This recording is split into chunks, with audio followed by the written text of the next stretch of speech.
Good evening. Welcome to the Delver's Dungeon.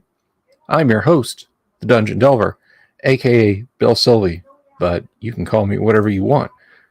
Just don't call me late for dinner. It's good to see you, and it's good to be seen by you, and I hope everyone is having an absolutely wonderful, blessed, relaxing evening this first Friday in October. And why do I mention that specifically, especially? Well, if you're new to the show, and by the way, hello, if you subscribed and you haven't watched any of our previous content, or you're coming by and you're kind of trying to make that decision on whether or not to click the subscribe button and the bell icon, please do click the bell icon and the subscribe button, but not in that order because it doesn't work otherwise. What we do around these parts is we talk about, we discuss, and we play classic role-playing games. Now, for the past few months on Friday night, we've been having just a laugh riot playing classic Gamma World and all its silliness. We're taking a bit of a break from Gamma World. We're gonna kind of serious things up for a minute, because for the next 4 Fridays, all the Fridays in October, we are going to be playing Chaosium's Call of Cthulhu.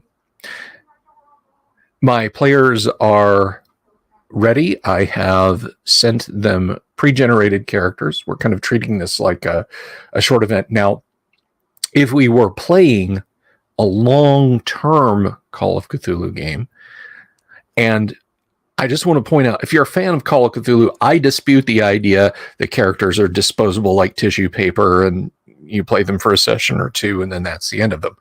One of my favorite Call of Cthulhu characters is private investigator Clint Dalton, who has survived many a brush with the unnatural. So we are going to be playing Call of Cthulhu tonight at 9:30. In the interim, we're going to talk about a few different topics. Primarily, we're going to talk about I-1 dwellers in the Forbidden City, of the Forbidden City. For goodness sake, Bill, get it right. Dwellers of the Forbidden City by Dave Cook. And we'll get to that in just a few minutes once I cover a couple of house cleaning matters around here, which is not to say I'm going to start vacuuming or anything like that, but rather just a few odds and sods to discuss beforehand. Everyone who has ordered a Tom Wham style beholder from me, with one exception, I have gotten all of your orders, as it were. And they will be shipping out forthwith for those of you who have paid for them. So thank you all very much. Again, the Great Devil face, the Sphere of Annihilation face, we all know it from Tomb of Horrors. I have 3 of those left available. If you want one printed and painted and sent along, let me know. Email me, bsylvie@gmail.com. You will receive a resin print of it, and you can have it as a conversation piece. Stick it in your regular dungeon crawl and scare the hell out of your players. Stick it in your Tomb of Horror crawl and also scare the hell out of your players. Vacuuming might suck up a stray mini. It might. We have one of those a vacuum that has like a clear box on it. So if anything went down it, I could sift through it and get it out. But anyway, so that's all the grift that I'm going to get into tonight. Otherwise, we're just going to start into it because we have but 55 minutes until Call of Cthulhu. Now, if you're not familiar with Call of Cthulhu, It is a game based on the works of Howard Phillips Lovecraft, horror auteur of the 19 teens, 20s, and 30s, who created the mythos that centered around cosmic horrors that had filtered down from primordial space onto and near Earth, the mere knowledge of which could drive the unfortunate, the unlucky, completely insane. And to encounter one of these things was almost certain death. And naturally, there is a very fine role-playing game written by Sandy Peterson that is published by Chaosium. And so we're going to be playing it. It is built around their BRP, or basic role-playing system, not too dissimilar to Dungeons and Dragons. It's D&D, but it's got a skill system. It's got a skill system put onto it. And it's set in the 1920s. So, well, my session is set in the 1920s. You can place it potentially anywhere. There's Cthulhu by Gaslight, which is set in the 1800s. There's classic Call of Cthulhu, 19 teens to late 1930s. What is considered Cthulhu now, which is anything from the 70s to present day, and any place in between.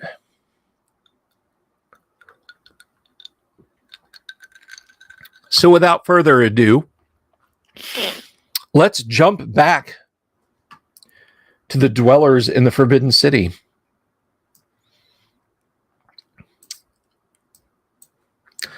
And let's talk about that for a little bit.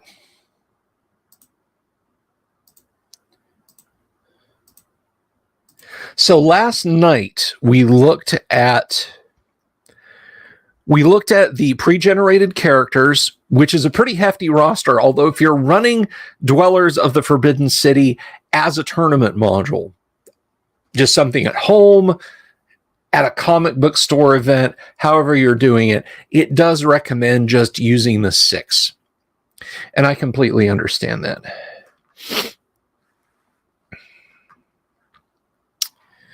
So we'll jump right back into, we looked at some of the encounter areas, we fought bugbears, and we found this really trippy anti-gravity trap. So right off the bat, we're getting some weird.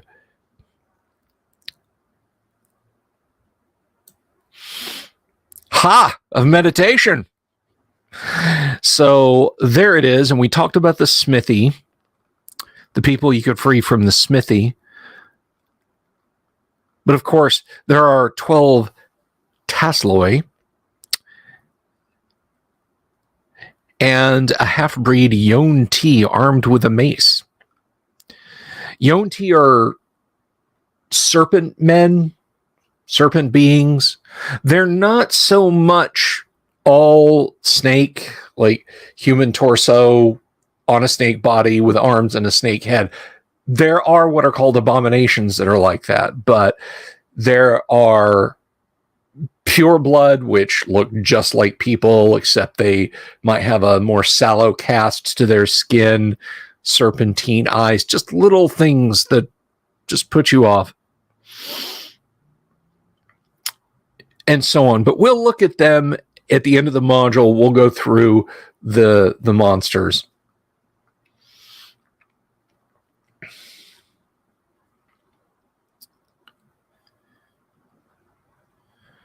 So let us zip down to the next page.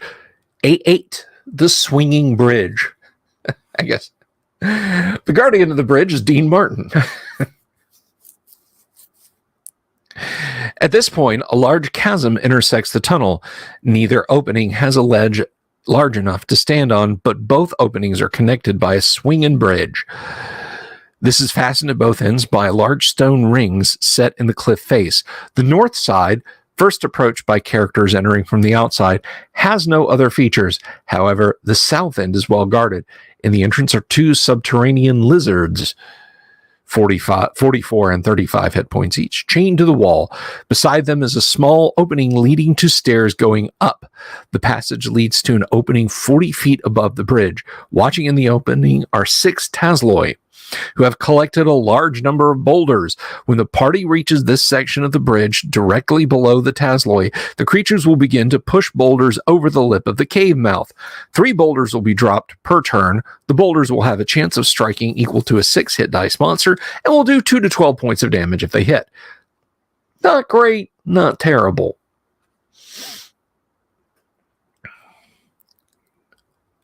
Those boulders which miss the characters will strike the planking of the bridge, doing the same amount of damage to it. When the bridge takes 50 points of damage from boulders and area attack spells, the last 20 feet of planking will shatter and fall away. If the bridge suffers 100 or more points, the stone rings holding the ropes will be broken and the bridge will fall. The chasm is 200 feet deep, and anyone falling into it will take 20d6 points of damage. For those of you playing along at home, that's a minimum of 20 and a maximum of 120. You're going to average about 65 points of damage if you fall. The bridge is sturdy and safe enough, although it will sway dangerously when the characters walk across it. Now, interestingly, if this happens and your party is taking the A train, they're stuffed for further approach here. They'll have to turn around, go back, brave the crocodiles again. Remember the crocodiles. Find their way out and find another entrance. This assumes they don't have magical means of getting across, in which case this whole thing is a non-issue. I've always thought in situations like this, why not send the thief down the cliff to retrieve, to fashion ropes or something. A9, Amphitheater of the Yonti. This area is a large natural amphitheater which slopes down from the cliff walls to a semicircular stage. The back of the amphitheater appears to be solid trees and underbrush except for a small path that winds between the massive trunks. One side of the stage, in a position that overlooks both the path and the tunnel mouth, is a large throne made of bones and skulls. Mwah! You gotta love their sense of decor, right? On it rests a creature with the torso of a man and the tail of a snake, which is coiled around the throne. Near him stands a man with a snake's tail growing from his backside. Convenient that it's his backside, not his chest or his forehead, right? Or his front side. Quite popular with the ladies, that one is. Near him, let's see. A winding staircase leads from the cave mouth to the stage area. Standing at the bottom of the staircase is a man in scale armor.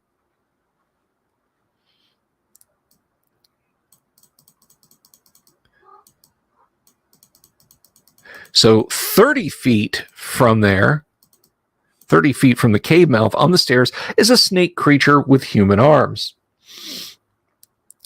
The man sitting on the throne and the man with the snake's tail are Yonti half-breeds. The man in armor is a pureblood, and the creature near the bottom is a female Yonti abomination.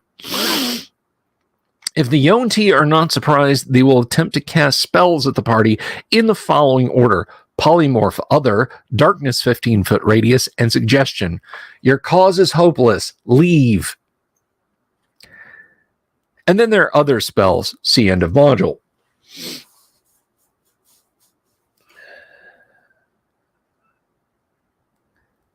After using their spell powers, the Yonti will advance in melee with a party.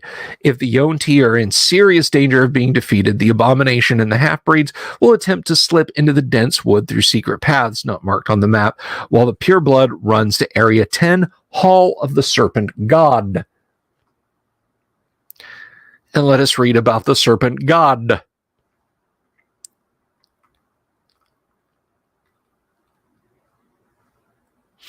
And I just want to point something out about spellcasting because it's not mentioned by Dave Cook here. There are two schools of thought, no pun intended, about psionics. Yonti are naturally psionic, or psionic monsters, I should say, psionic monsters. Some dungeon masters look at that and then, like characters, assign them psionic disciplines beyond the A, B, C, D, E, F, G, H combinations that you can find in the Dungeon Master's Guide. Because in that circumstance, the only thing that can affect non-psionics is psionic blast. I think it's neat, and I think it can tart up monsters like, say, the Intellect Devourer, which is touted as being this truly horrific monster, but it's really just an incredibly magic-resistant lion-like thing. I would almost recommend that you don't do that, given the number and strength of the Yonti here. Just don't do it. Because if they're throwing domination, if they're throwing reduction, molecular adjustment, all of these offensive powers at the party, before they even have to close in melee, this module just becomes a slaughterhouse for players.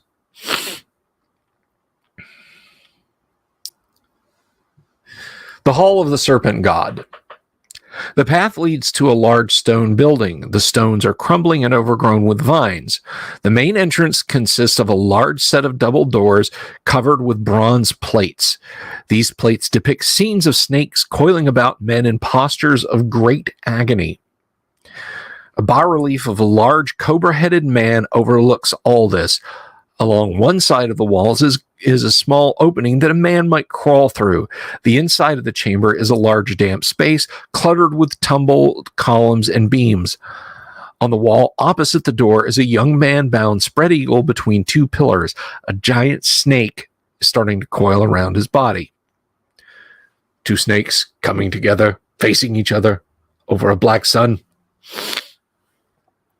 The snake is a giant constrictor, 40 hit points, and it is about to kill its sacrifice, the chief's son. Hidden in the rafters, 20 feet in front of this scene, are two more giant constrictor snakes, 44 and 47 hit points.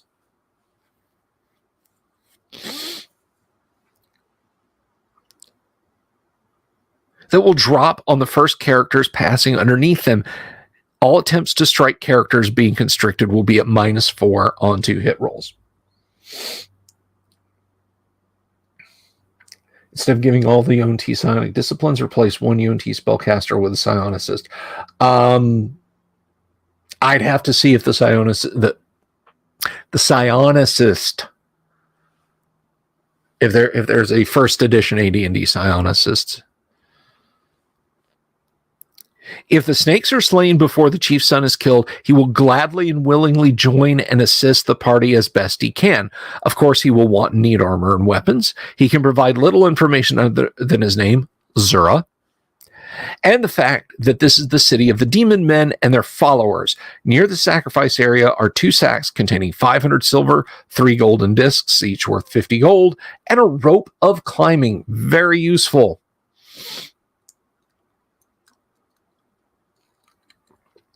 Very useful. Vines of Danger.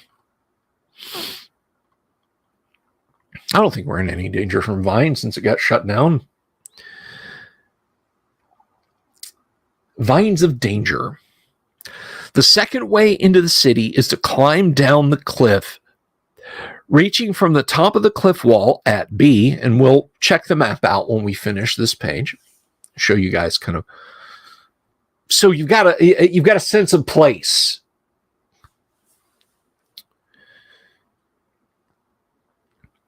Reaching down from the top of the cliff wall at B to the bottom are tangled, sturdy-looking vines. Thieves and others with climbing abilities will be able to tell that the vines are secure and strong enough to climb down. Others may guess at this, but not be sure. If the area of vines is carefully observed for 3 turns, characters will see a giant wasp fly to the vines at a point 100 feet below the top of the cliff. It will crawl into the vines and disappear from sight. The area covered by these vines is wide enough for 2 characters to descend at a time. The width varies from 5 to 10 feet. So let's see. Let's take a look at that map. We were still in the A area, but we kind of came over to something new-ish. So let's find that map real quick. Is it here? No, but that's very pretty. I think we need to go back up. There we go. So here's the chasm to A9 and A10. Is that on the next one? Let's find out.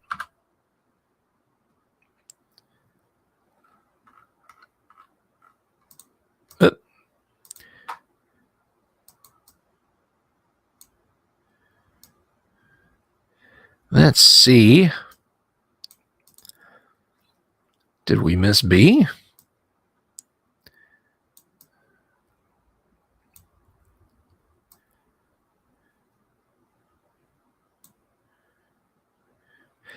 A9 and A10, where are they?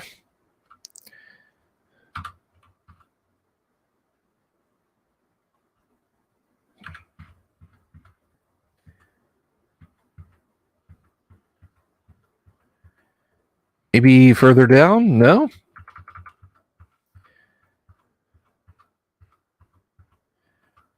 Well, we've gotten a good general idea.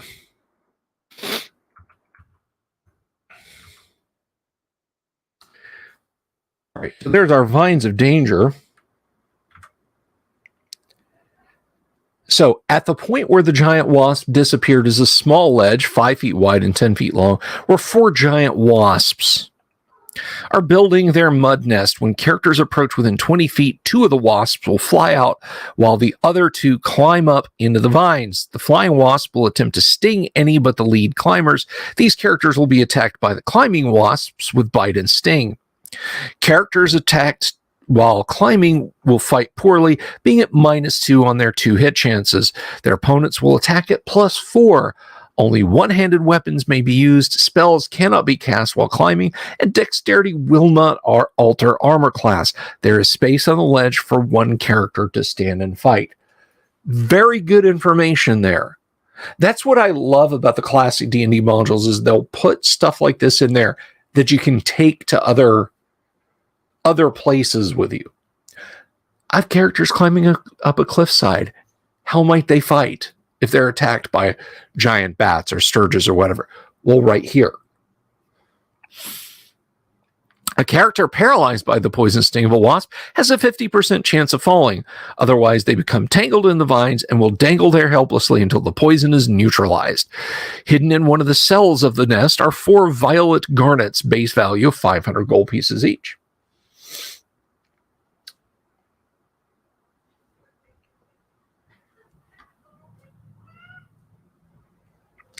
TJ, the 50 cal is absolutely in use. It is in use in literally almost every nation in the world. I think even the Russians still have some as historical pieces for parades and so forth. But yes, the 50 cal is everywhere. It is one of the most ubiquitous firearms on the planet.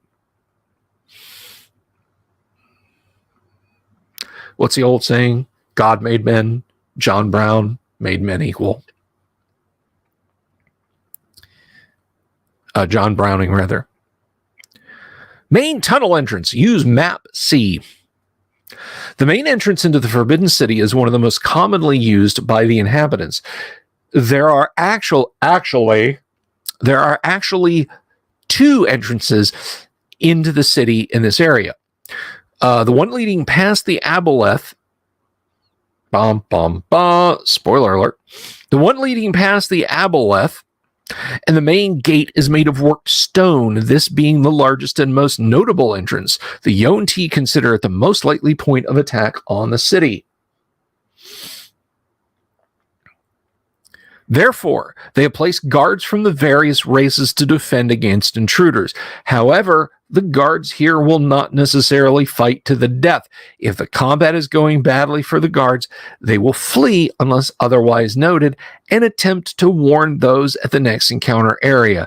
The natural passages are formed from old volcanic fissures. They are ignored or forgotten by the Yuan-Ti. However, they've now become the haven for various predatory or solitary creatures.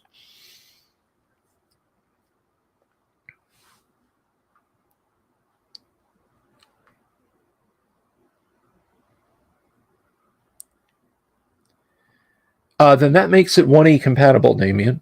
That makes it 1E compatible. So, Attack of the Aboleth.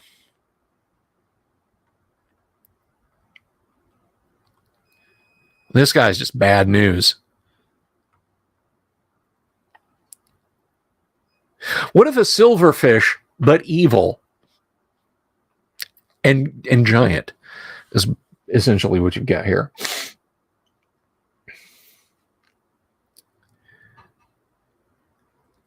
The tunnel narrows and becomes a small 5-foot wide path that hugs the wall of the cavern. Rippling quietly beside the path is an underground river of unknown depth. In the distance can be heard the splashing of water, bats squeak and flutter overhead. Yeah, and can mind control you. 30 feet along the path, the rock wall juts outward and the path turns out of sight around the bend. This wall and the pathway are actually illusions created by a monster lurking in the muddy waters of the river. Murky, excuse me. If the party is advancing normally, each character in the first rank must save versus spells at -2 due to the believability of the illusion or fall into the river.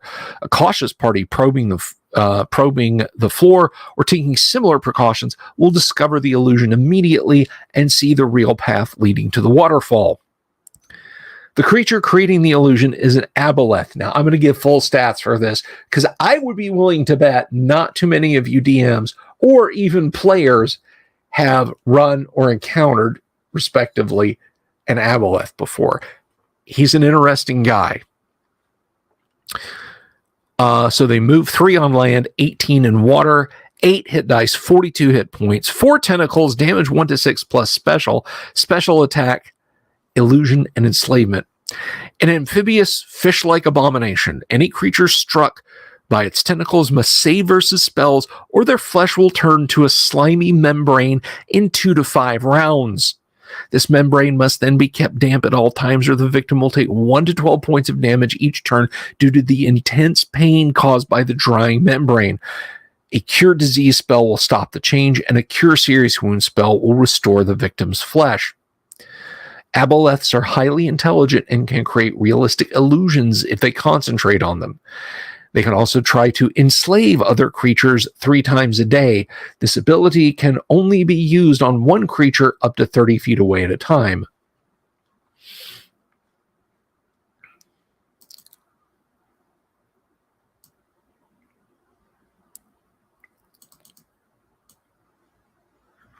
Oops.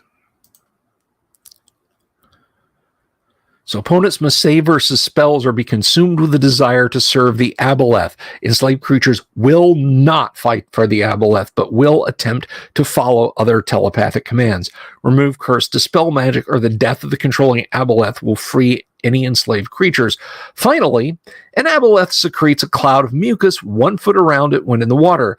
Any creature drawn into the mucus must save versus poison, or it will inhale the stuff and be unable to breathe air and will suffocate in 2 to 12 rounds if trying to breathe air. However, that same creature will gain the ability to breathe water for 1 to 3 hours. I think they were listed as rare, Awig.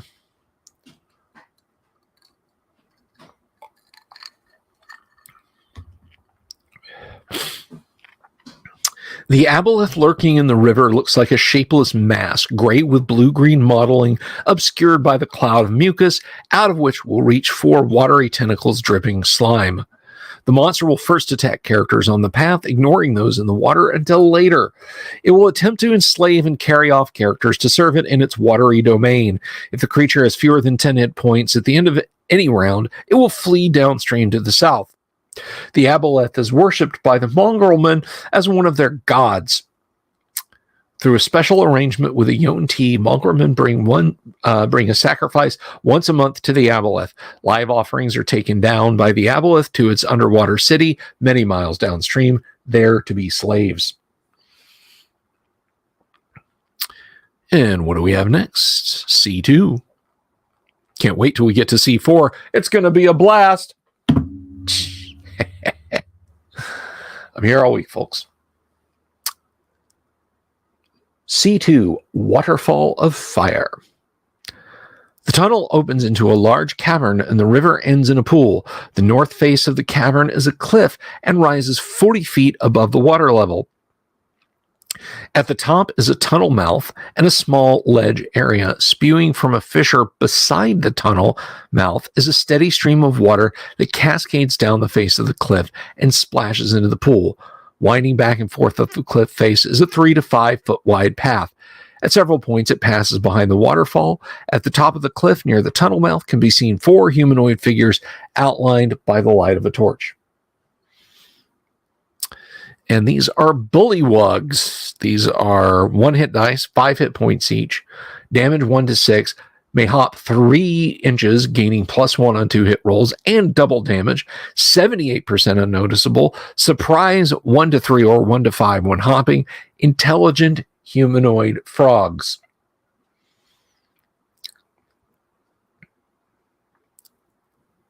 Near the waterfall is a large cask of highly flammable oil.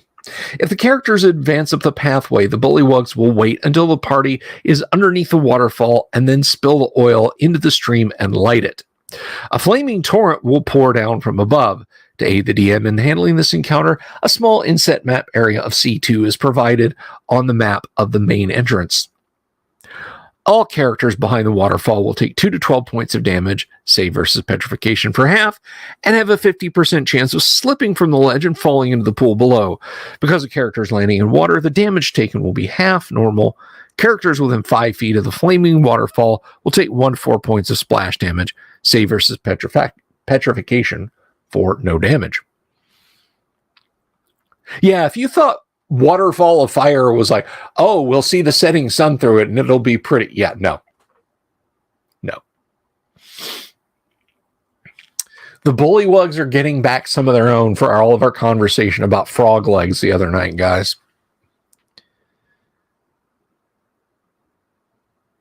The bullywugs will then move to block the top of the path. One will stand at the end of the path while the other 3 stand above the cliff edge to strike characters that are 2nd, 3rd, and 4th in line, and the last 3 bullywugs will have the benefit of some cover because of their position, improving their armor classes by 2 and increasing saves by 2. Not easy encounters. Get turned, save or be turned to jello.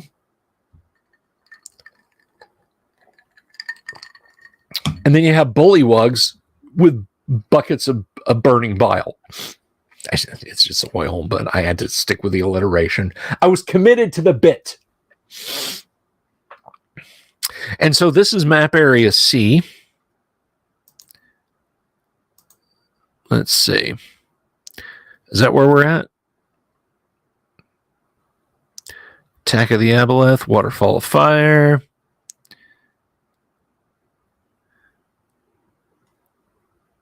So let's see. Whoops. And we'll find it here. I think it was like down on page 12 or something.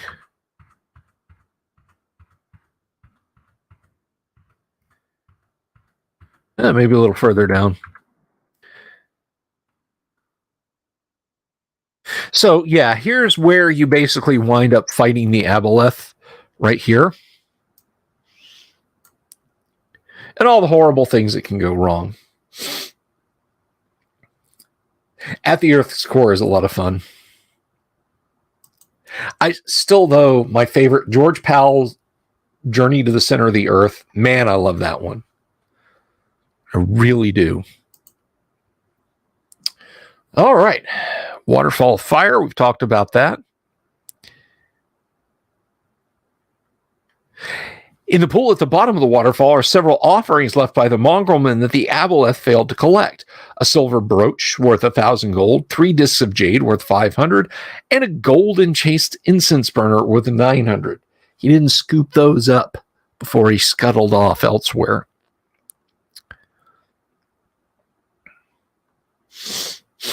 So next up, we've got the main gate, the chamber.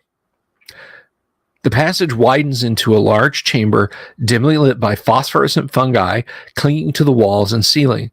Blocking the far wall is a large open grillwork gate, 20 feet high and 20 feet wide. It is flanked by 2 square pillars carved into the walls of the cavern. Each pillar has 2 shuttered windows that look out onto the passage beyond the gate. A small passage exits from one side of the cavern, but ends in a solid wall. The gate is closed and has a large rock. Beyond the gate, nothing can be seen. The gate is unlocked, and characters may swing it open if a combined strength of 25 is used to push against it.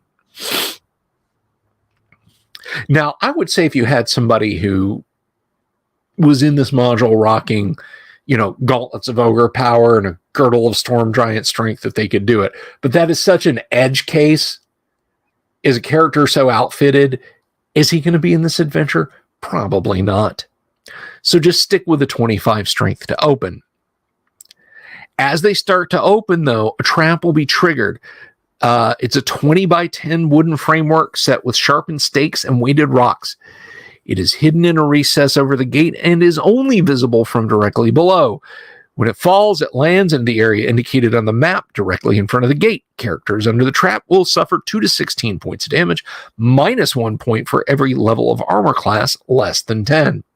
For example, an AC4 character would take 2 to 16 minus 6. So it's potentially possible for an armored character to take no damage there.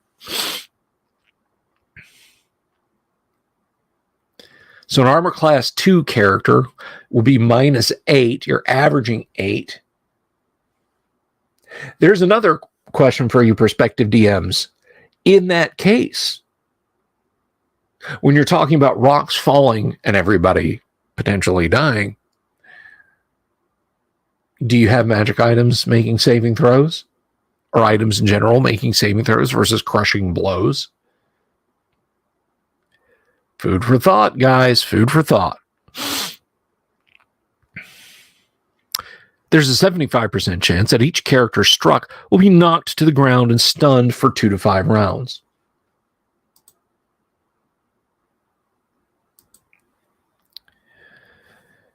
As the trap is sprung, the shuttered windows will be open to reveal tall, narrow windows. The shutters will be open to reveal tall, narrow windows. At each window will be 2 Tazloi, who will hurl javelins at the party. Besides their low armor class, they gain a +7 on all savings throw due to 75% cover. Hidden in the shadows behind the pillars are 12 more Tazloi. Are these guys just joys? 6 stand to either side of the passage, 8 carry short swords, and 4 carry nets. Each net can cover a character. A successful hit will cause a character to be entangled for 1 to 4 rounds. Entangled characters may not fight except with a thrusting weapon such as a spear, and then at -2 on all chances to hit.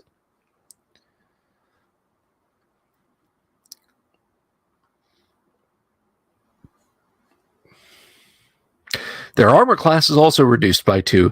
If 8 or more Tazloi are slain, all survivors except those throwing javelins will flee to sound the alarm. Those inside the pillars will not venture forth unless forced. If melee, if meleeed, these Tazloi will fight with ferocity +2 on all chances to hit using short swords. In each blockhouse are 30 javelins, piles of dirt, reeds, and rotting food. Hidden in one of the piles, the DM should decide which blockhouse, are 50 gold pieces and 2 gems with a base value of 10.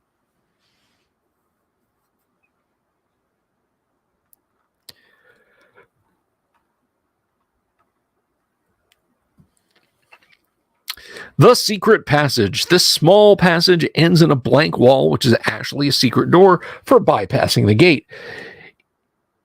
It is used to leave and enter the city without triggering the trap. The concealed end is carefully screened by rocks and nets fashioned to look like spider webs. The Yellow Musk Creeper, which sounds like a dance from the 60s. At the end of the ravine is a small cave mouth. The area is heavily overgrown. Lianas, ferns, brilliant orchids, and bright yellow flowers hang down around the entrance. Sounds like a Hawaiian print shirt. There are many crannies and nooks in the rocks in this area. Rivulets tumble through these, making the ground damp and muddy. When player characters approach within 20 feet of the cave, 3 yellow musk zombies, and they're their stats given: armor class 3, move 12 inches, 2 hit dice for attack purposes, 18, 25, and 31 hit points each. Damage by weapon, immune to charm. And who can blame them when they're so charming themselves? Charm, sleep, and hold, and mind-influencing spells cannot be turned. See the end of module for more information. And we will check that out again at the end of the module. They'll scramble out from behind the rocks to attack the rear of the party. The zombie with the most hit points carries a sword +1/+4 versus reptiles. No special abilities. Although I would say +4 versus reptile is a pretty special ability. The others all carry normal long swords, all wear banded mail and carry shields. The zombies will attempt to force the characters towards the entrance of the cave. Any character within 10 feet of the cave will notice the 7 yellow flowers begin to sway and move. These flowers are part of a yellow musk creeper. Armor class 7, move 0, 3 hit dice, 20 hit points at its roots. Number of attacks 7, special, and see the end of the module in the Fiend Folio book for more details. All within 10 feet of the yellow musk creeper will be attacked by a flower. The flower will shoot a puff of pollen at the character's face, and if it hits, the character must save versus spells or walk in trance into the heart of the plants and stand listless. Once there, the plant will attach several tendrils to the victim's skull and drain 1 to 4 points of intelligence per round. The victim can only be rescued by destroying the plant. If a character's intelligence is drained to 0 or below, the victim dies. If drained to 1 or 2 points, a seed is implanted in his head, and the character becomes a yellow musk zombie and will attack intruders. If rescued from the plant before becoming a zombie, lost intelligence will be regained at a rate of 1 point per day. A heal will restore lost points of intelligence. Should the character become a zombie, he may be cured with neutralized poison and a heal, but then must rest for 4 weeks. You need a little body horror on us there, Dave. That's almost a Gamma World kind of critter.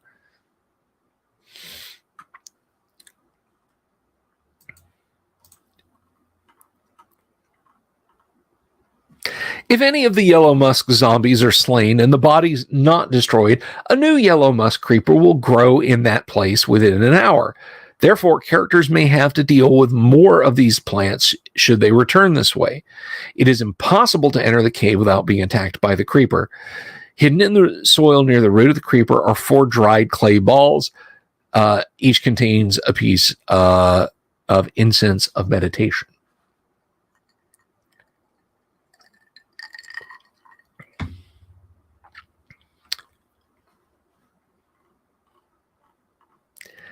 And we have one of my favorite encounters just because it's giant ants. I like giant ants.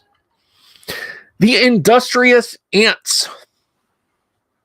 7 giant worker ants and 3 giant warrior ants. They are returning to the nest in each of these areas or leaving. The warrior ants will lead an attack on any creatures in this area. Once a victim is slain, the ants will attempt to drag the body back to the nest. Come on, guys, we're going to eat like kings.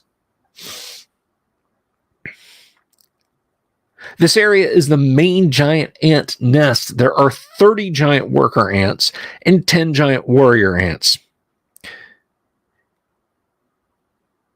busily moving about the walls and floors, hauling food and eggs and tending to the queen. The queen, right there, 50 hit points, is near the far wall, surrounded by other giant ants. The ants will attack any who enter the chamber. Around and under the queen's body are 6 gems, 4 worth 100 gold each, 1 worth 1,000, and 1 worth 5,000.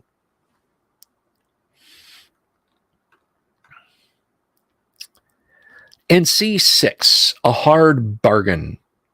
As characters near the chamber, they will hear a loud crashing and scraping. If they pause to listen carefully, characters will be able to discern snapping noises and a deep bass voice humming an unusual tune. When characters do enter the chamber, they will find the voice. They will find that the voice has quit and that there are no creatures in the area. The room is filled with large fungi up to 2 to 5 feet high, many of which are smashed and broken. Under illumination, the walls flicker and sparkle in several places. We have an interesting cat here. These are far too rare in D&D modules for my attention. Yeah, the yellow musk zombie in Fiend Folio ain't bad. If characters remain in the room for more than one turn, a Zorn. That's right. Progressive rock musician John Zorn will quietly enter the chamber using its power of molecular adjustment to step out of the wall near the exit. It will not attack the party. Instead, the Zorn will demand food, precious metals, from the characters before allowing them to leave the chamber. The DM should play the Zorn as a shrewd and hard bargainer. At first, it will demand gold, or whatever precious metal the DM desires, more gold than the party is able to produce. After its demand,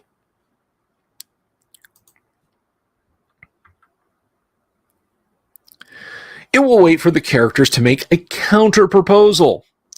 It will be willing to deal so long as the haggling is in its favor. It is not above all manner of tricks to help its case, such as implying that there are more Zorn nearby or collecting a fee and refusing to allow characters to pass.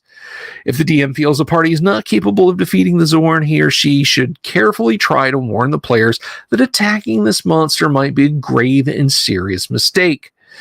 The DM should play the Zorn with a great deal of character, for example, casually tearing out and eating parts of the wall while it talks, and encourage the players to bargain. However, the encounter with the Zorn should not be one to punish the characters. The DM should allow some amount of precious metals to remain with the party, especially if they have bargained well. If no bargain can be reached, the Zorn will reluctantly attack. The sparkling points in the wall are large pieces of iron pyrite, fool's gold. And we'll take a look at that map and then counteroffer steel. Yeah. Well, just remember, it can bite your magic sword in half. So you got to watch out for that.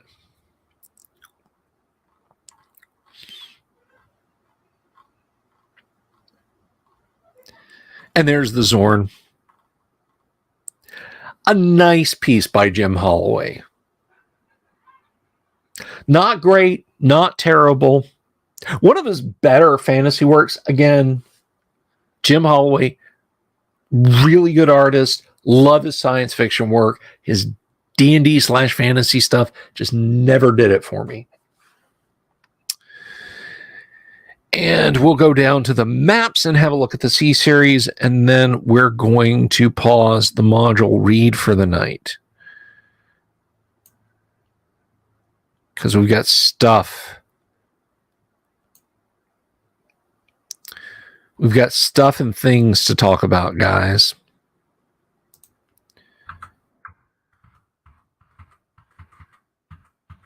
That was the C area encounters, the C map. C map. Ha!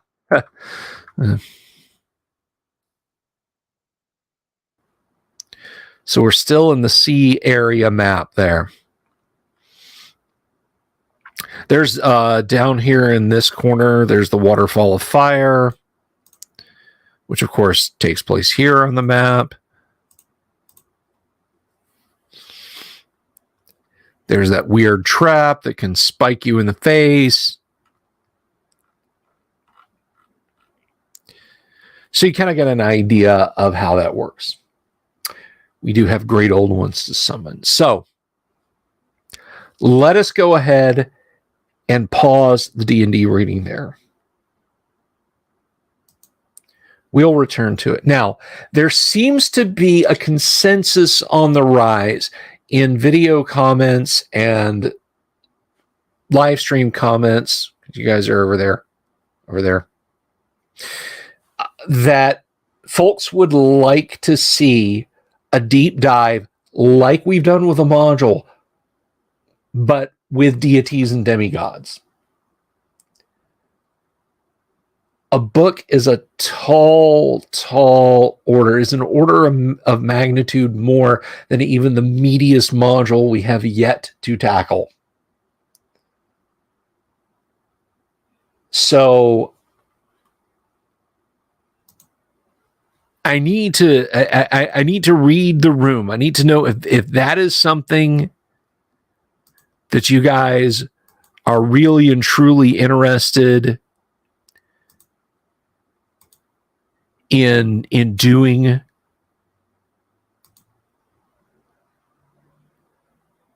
And if you are, let me know. Let me know in the comments, in the video comments. Let me know in the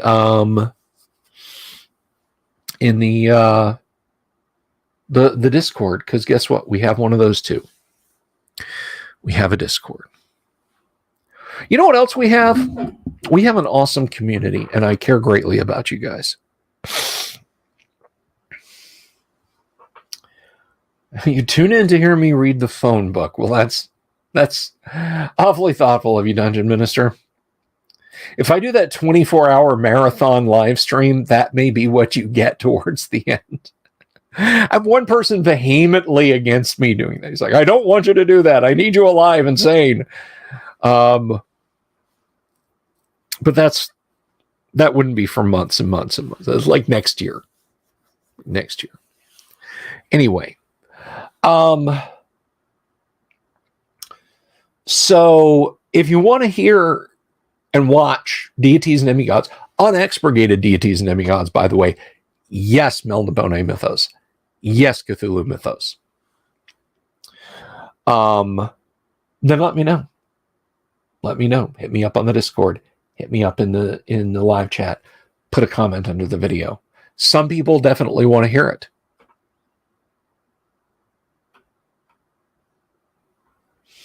So, as I was saying, speaking of people who've spoken up, if you're new here and you're not aware of this, there are many ways you can support the show. The best one is to click the subscribe button and the bell icon. But of course, you can super chat. You can support us on Patreon. You can support us on Subscribestar. You see the crab pointing at it. You can buy me a coffee. Just however you want to do that. And there are some people who have stepped up and have supported the show. And I just want to thank them. The patrons, subscribers. So let me just take a hot minute before we jump into Call of Cthulhu and thank Joshua Garlock, Lord Corion, Ricky Maru, Mobius, Kevin Reynolds, Doomsword Deathmaster, Mark Simpson, Damien247, James F. Keck, William Smith, The Dungeon Minister, Manny Wall, Mark Corey, Kevin Wood, Todd Sharp, Carnivore Farmer, Rob, Jeremy Rule, Boganora, Mikey Mank, The Sky Hernstrom, Pete Sullivan, the DM's Council, and Baron Von Headbanger. Thank you guys very, very much for helping out, helping literally keep the lights on.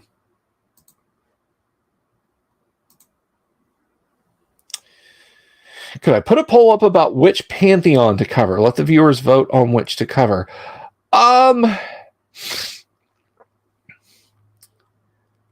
TJ, I think if I'm going to jump into it, like that, I'm going to cover the whole book. You're going to get everything, the additional rules, everything.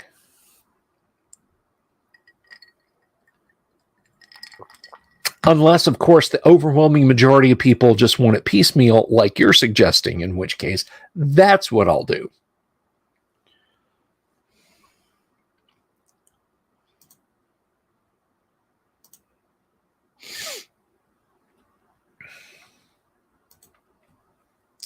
So, we'll see.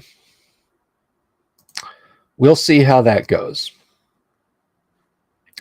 And now I just need to take a hot minute to pull up my notes because it's almost 9 o'clock. It's almost the witching hour.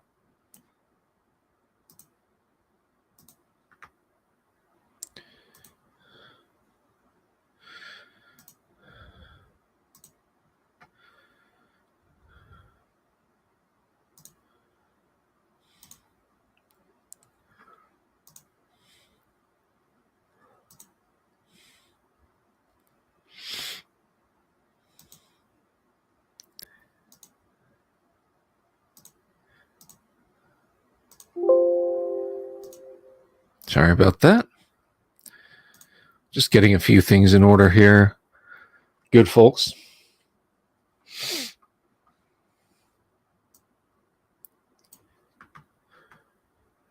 I think deciding to do it is pretty much a fait accompli at this point. Unless, and again, there's just a massive pushback of people that don't want it.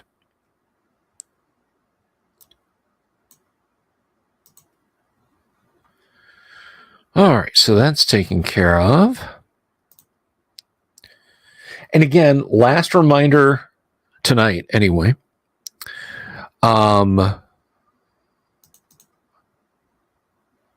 We are 3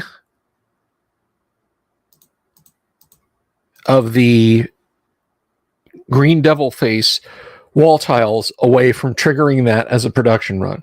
If you're interested in having something like that, and let me show you real quick what I'm talking about. In the moments we have left. If something like this is something that you would want for your gaming table, for your miniatures setup, as a conversation piece, for your desktop, or maybe you'll put a little loop through it and hang it around your neck. I don't know. I'm not going to judge. I have 3 order slots available.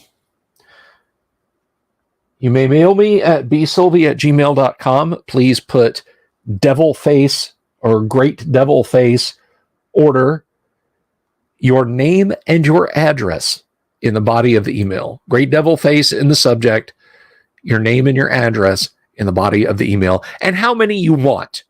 Because there might be one of you out there that wants all 3 of the ones I've got left. Some folks have ordered 2. We're almost ready to start. We're almost ready for some Call of Cthulhu. And I hope you guys will enjoy this and will appreciate.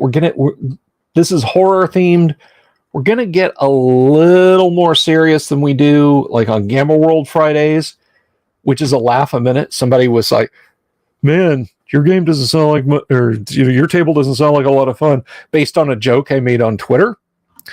And I said, no. You should be here for Gamma World Fridays. We laugh, but not now. Not now. We are about to launch into Call of Cthulhu, where madness and horror dwell.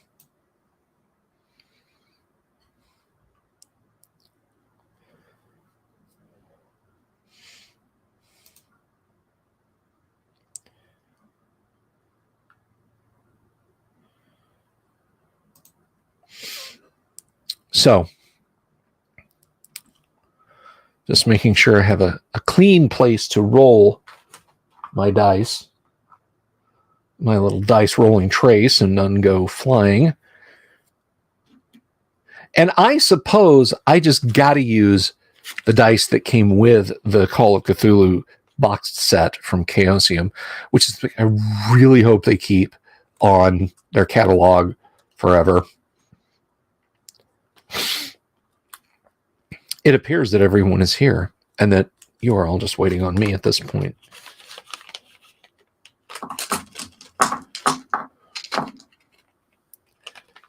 Ladies and gentlemen, without further ado,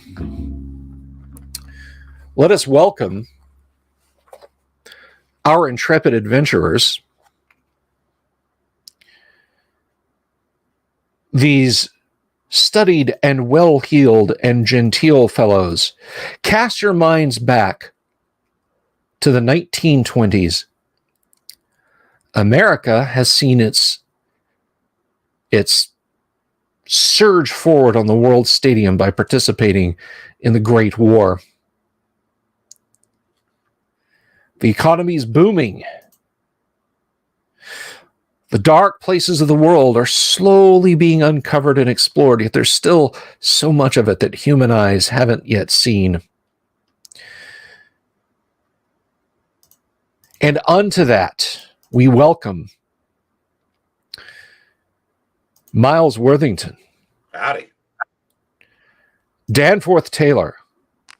Hello. Trevor Hartman. Hello. And Professor James Smith. Greetings. So, I trust all you players have had your chance to look over your characters. A little. I'm the youngest professor of all time. You're a genius. I may have not adjusted your character's age, but you can roll with it. You are the boy genius. So We'll call you Doogie. There you go.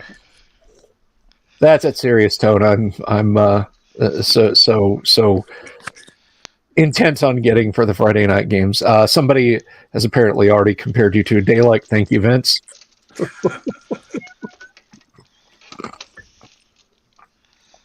So allow me to set the stage. You are all currently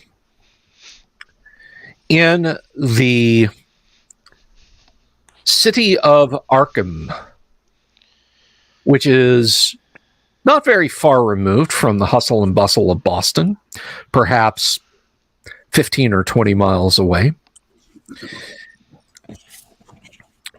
Arkham, of course, noted for its higher education at Miskatonic University. And while at the university, this has afforded several of you some unique opportunities to improve yourselves. Some of you are employed there. Speak for myself. All of you, to a greater or lesser extent, know each other. So let me introduce these characters briefly.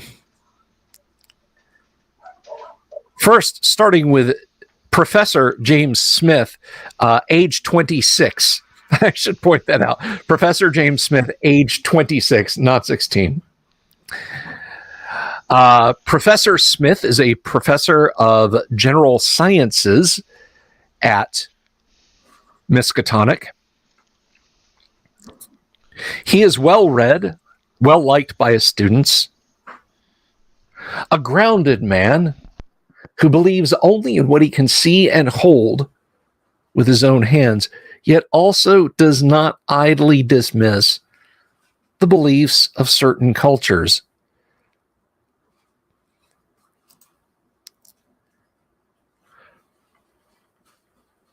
Working for the Arkham Tattler is semi-disgraced journalist Miles Worthington. Miles was most recently notable for exposing a scandal involving a local politician who had ties to several businesses in and around Arkham. This has earned him acclaim and accord from the Vox Populi, but the rather gimlet eye from those in power.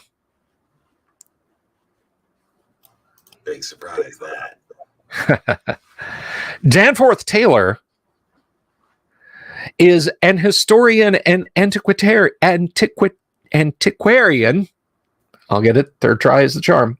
Antiquarian who recently graduated from Miskatonic University and has a not inconsiderable business working with the university, acquiring certain bits of lore and knowledge.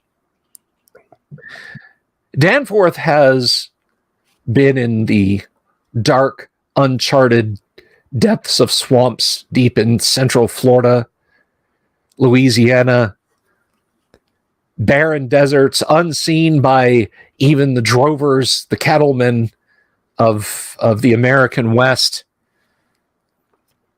For such a young man, Danforth is of a somewhat nervous disposition. And finally, we come to Trevor Hartman. Yes, the Trevor Hartman. Noted author, globetrotter, world explorer. Trevor Hartman. He's the man that all women want to be with and the man that all men want to be. Trevor Hartman has written several books on world travel. His series in the Arkham that was published exclusively by the Arkham Tattler, 10 Days in the Australian Outback, was a bestseller and was being rumored that it might be promoted for next year's Pulitzer Prize.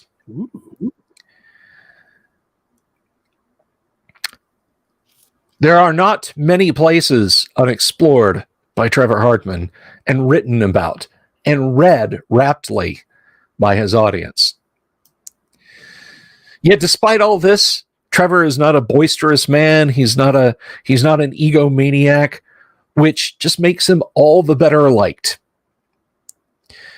Despite his tall height and his lanky build, he is a rather ordinary-looking fellow who just seems to have all the luck. He's no fake either. He has truly made himself the world's most interesting man. Thank you, Kennick. So what brings you all together? What brings you all together is that you have actually been called by Dean Harrison at Miskatonic University. And you've all had encounters with Dean Harrison before. He's a stout fellow, and he has summoned you all here to discuss a matter of great importance. So you arrive there at his office. Of course, it smells of lemon oil, faintly of cigar smoke, shelves of neatly arranged books line each wall, a great low table in the middle of the room about which set upholstered chairs. And he greets you all with a firm handshake and a serious look on his face and says, Professor Smith, thank you for setting aside your evening classes. Please do have a seat. Thank you, sir. Glad you invited me. Like to hear what's happening.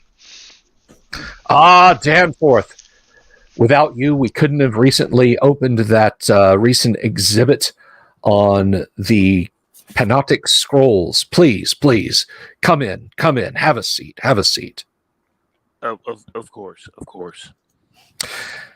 He smiles and sort of puffs his chest up and says, and of course, Arkham's own first son, Trevor Hartman. I'm eagerly awaiting your next manuscript, young man. Please, have a seat. Slaps you on the back, points you at the at one of the comfortable chairs. Thank you very much, sir. And of course, Miles Worthington, Mr. Worthington, take a chair. Fine by me. Everyone has their secrets. Yes, well, gentlemen, those of you of a more studied bent, of a more educational mindset, have been called here because you may not know this. There is a piece of land far in the southern Indian Ocean. I am told that it is the most curious island, discovered sometime in the early 19th century, that is of a point of minor contention to some of our continental friends and Great Britain. Tell me, have any of you, Mr. Worthington included, ever heard of Bouvet Island? Do we need to roll to see if we know, or? Yes, in fact, you can all give me, let's see, how about we all make history rolls? Everyone give me a history roll. Okay, for those keeping score, I'm rolling the white dice. All right. Fair enough. I failed. Okay. Well, I low or failed high? You want under your history score. All right. I beat it by 19. Yeah, Okay. I bombed with 100. Yes. My What's an history's a island? It's 60, gonna I rolled capsize. a 15. You did roll a 15. So a couple of you know this, and he quickly produces a map that he rolls out on the low table there. And I mean, when he points to where it's at, a couple of you know about this place, but the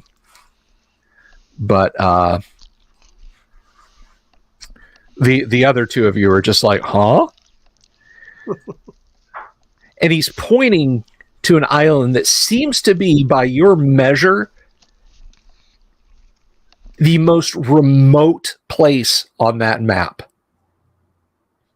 It is somewhat north of Antarctica. I would place it closer to Antarctica than South Africa. That's kind of the general area it's in. And he says, this small island has been a bit of a point of diplomatic contention between the United Kingdom and Norway. The Norwegian government claims that they discovered it first. The British, of course, insist otherwise, that it is part of the larger British Empire, given its proximity to concerns of theirs in Southern Africa and in the Indian Ocean. Quite frankly, I think all of us in this room have had our fill with continental spats over insignificant pieces of land. Most definitely. With that said, apparently an accord has been reached, and the United Kingdom is to hand this parcel of land over to the Norwegians in an official sense, whereupon it will become a Norwegian protectorate. What they intend to do with what most certainly be a frozen little dot of rocky land miles from nowhere. Uh-oh.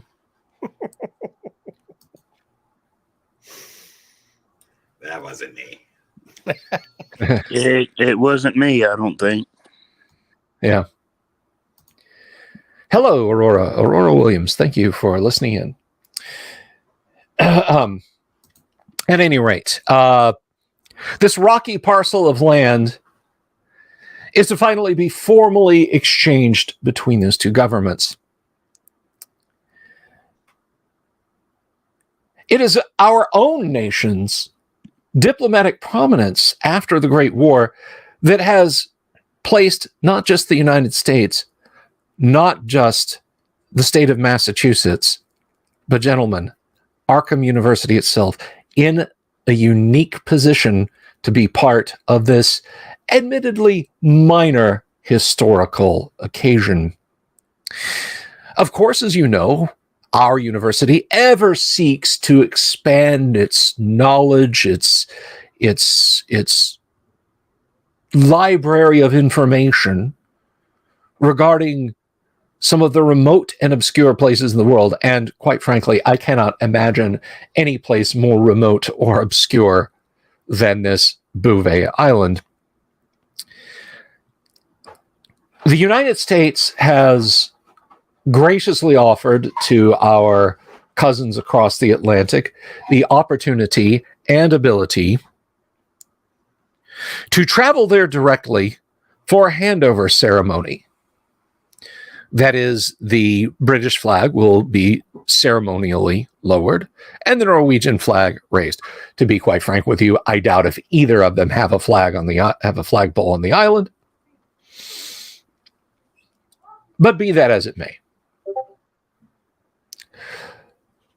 The ship is slated to depart from Boston with representatives of the Norwegian government and the British government, who have sailed across the now safe to travel Atlantic in 10 days' time. When I heard about this, I saw the opportunity to heap more glory upon the name of Miskatonic University. And so I assembled the best minds that I possibly could. Mr. Worthington, your newspaper, your newspaper, the Tattler, was most insistent that the press be represented on this journey. And as such, they were rather insistent that you be the one to accompany us. I believe, colorful language interspersed aside, your editor said something about wanting you as far away from Massachusetts as was humanly possible. And as you can see on the map here, Bouvet Island is almost as far from Massachusetts as is physically possible. Well, you were right about one thing.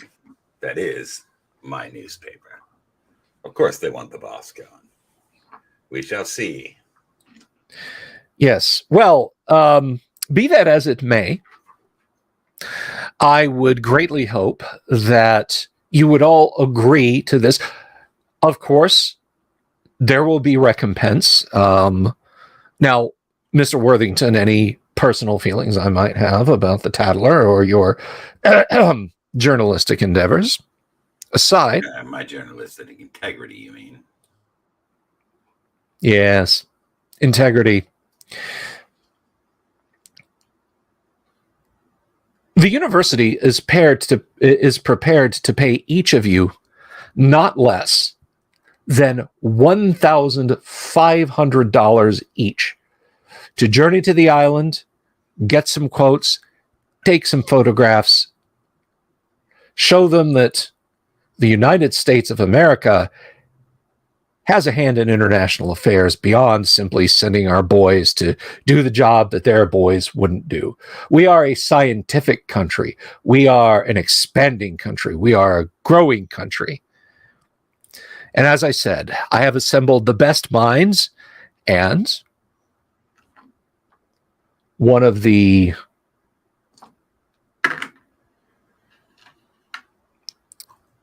more provocative journalistic minds in all of Massachusetts. I do hope that you will endeavor to join this expedition. I understand if you feel your time is better spent here in Boston, but think about it, gentlemen, won't you? The The spirit of Arkham would go with you. The spirit of Columbia herself. And he indicates a statue, a wooden carved Statue of Liberty with an American flag held in her hand where the torch would be. So what say you? What is there to think about? It's a new land for me to travel to and explore and write a whole new series on. Excellent. Excellent. Other than your penchant for gaslighting, if I may. I'm in. Professor Smith? This is probably a little bit outside of my normal experience, which means I'm absolutely in. Excellent. Hey. Excellent. And of course, Professor, please, if you need any assistance in arranging for substitute instructors for your class, I presume you have a well-kept syllabus to give over to whomever would be taking control. Oh, it's definitely no trouble. I things come about, and I keep my syllabus quite up to date. Excellent, excellent. And Mr. Taylor? I'm given a choice. Well, 1,500 would go a long way.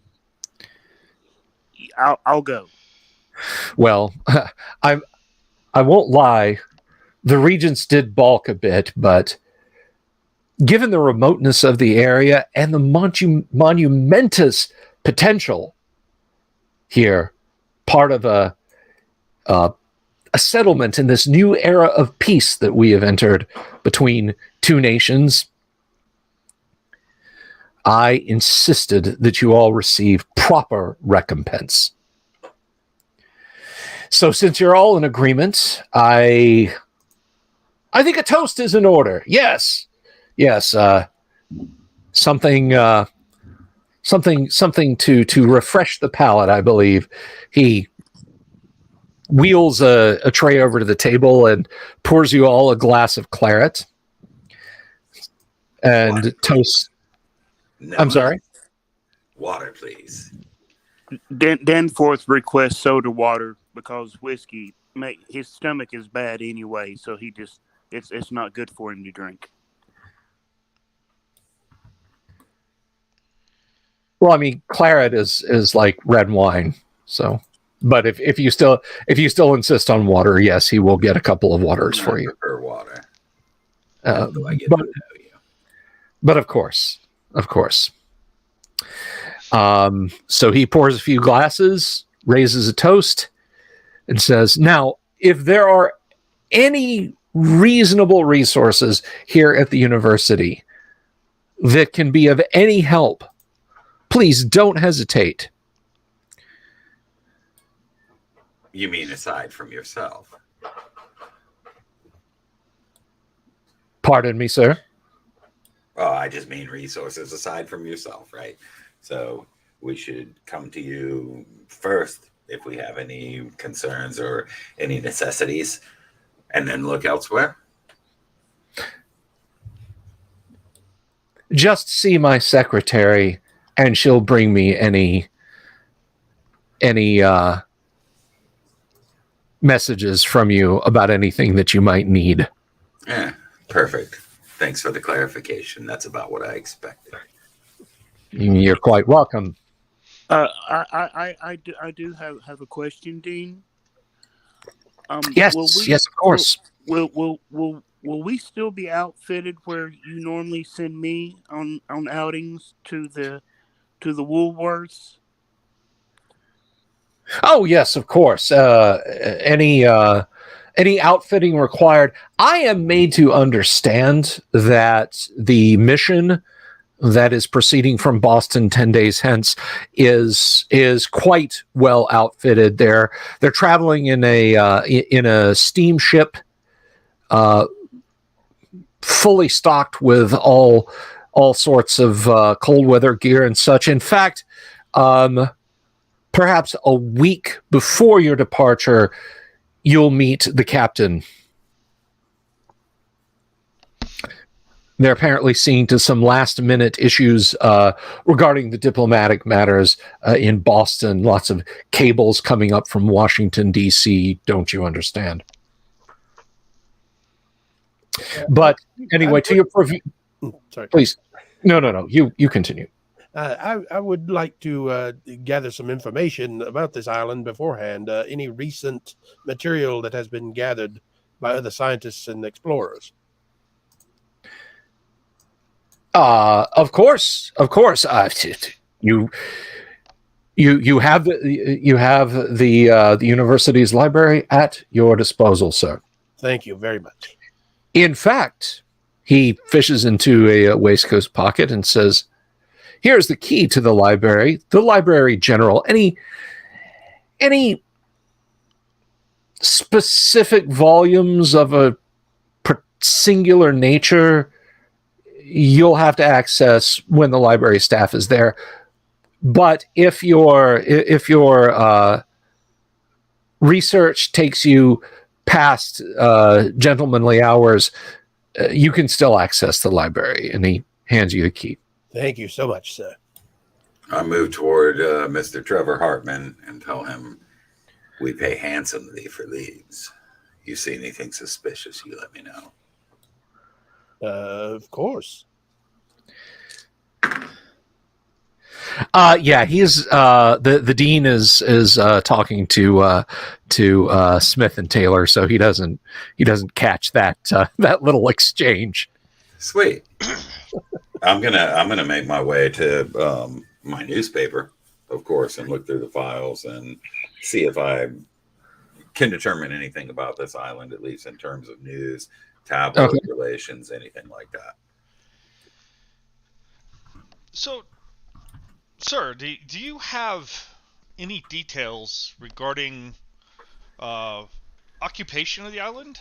Is there a dialect that I should understand, or some reference material that might be of benefit before we travel?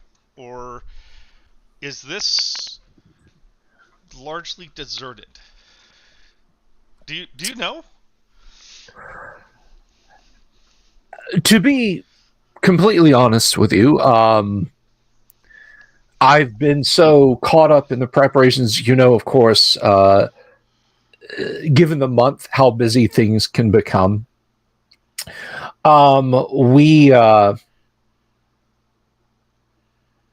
to understand that there is perhaps a seal hunting base of some kind, or a weather station, something along those lines, I believe, is located on the island. But that's the extent of my knowledge. Okay. Maybe I'll do some quick perusal of my notes and see if I can come up with something a little more helpful for us to have what I would call not a surprising visit. Okay. Would Danforth know anything more about these islands, since he's kind of besides the author, the traveled of the four of us? So here's kind of the quick and dirty that you know about Bouvet Island. First of all, it is quite literally one of the most remote and desolate places on the planet. You've heard of the Gobi Desert. You've heard of the deep the deep savanna of Africa, the tropical rainforests of South America, the rolling dusty plains of the American Southwest. None can compare. This island is incredibly remote. Kind of like the Easter Island of the Arctic Ocean, or Southern Indian Ocean, rather. More remote than that, but yeah, that's kind of the vibe that you get. If you guys want a deeper information, I'll need to see some library use rolls. You feel you've gotten all the information from the dean you can. The dean is very clearly hyping this up for purposes of prestige and bringing notoriety and therefore more students and more tuition to Miskatonic University. This is a fundraising money grab as far as he's concerned. Little bit. Okay. All right. Well, who's got the key to the library? That was the professor? That would be me. Yes, that is actually Trevor Hartman who has the key to the library. Oh. Yeah. Mr. Hartman, would you mind going to the library so we can be fully armed with knowledge of where we're going? Certainly. Professor, would you like to come with? Absolutely. I haven't been there in a week.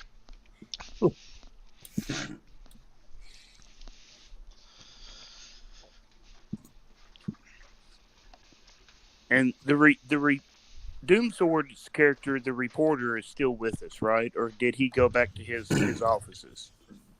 Did you return to your offices straight away, or are you still with Yeah.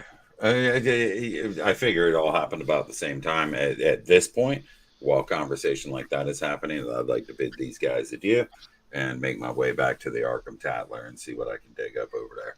And of course, let them know that that's my intention. I'm going to go back to the paper. Maybe they have some information. You can never trust these academy types.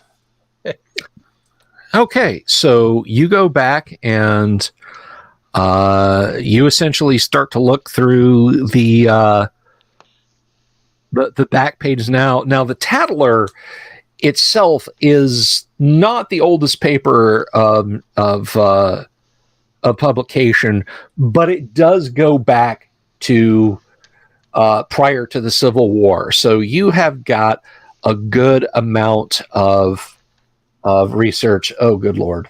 And we and I assume we covered a really weird stuff too, right? So like something that somebody else might not look at, we might be all about. When I walk in, of course, I let Betty know, hey, check all those back catalogs. Beth, check the other ones. I got a hot lead. Okay.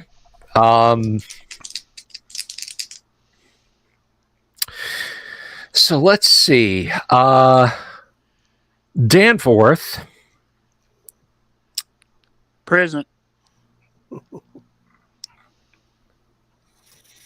Danforth, yourself, and Professor Smith and Miles Worthington. We'll come back to you in just a hot minute. Okay.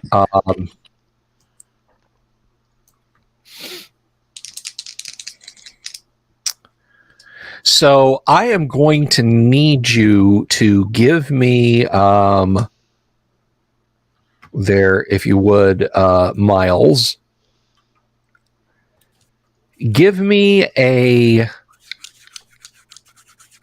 So you want them to do your work for you, right? I would like that. I'm trying to multitask, put somebody else on some things so that I can do 3 times as much. So I'll look at some stuff.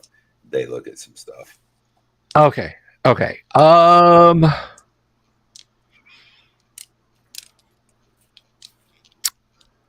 Let's see.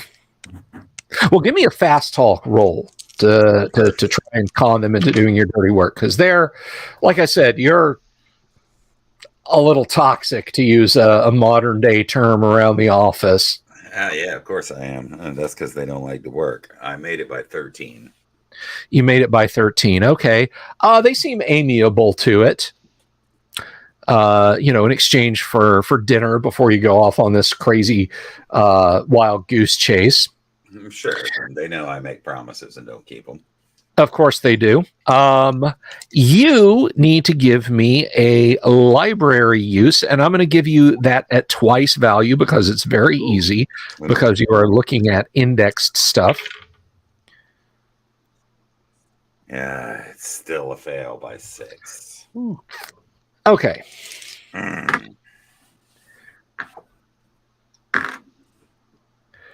So one of the two women receptionists there in the office, Bev, and you think she has aspirations of being a journalist someday. She actually brings you a stack of newspapers, and these date back.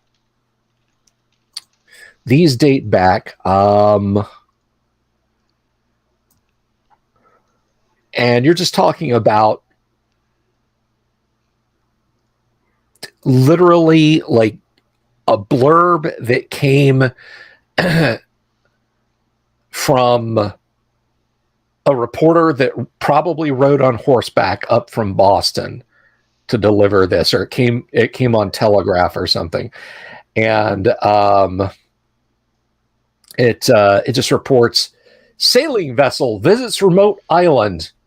English to send Trimaster to, and it's phonetically spelled Bouvaya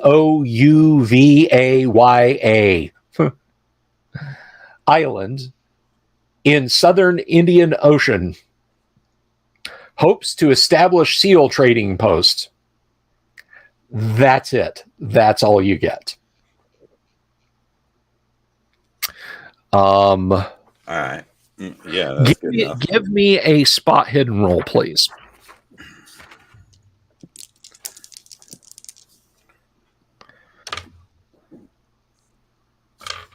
I make that by 3.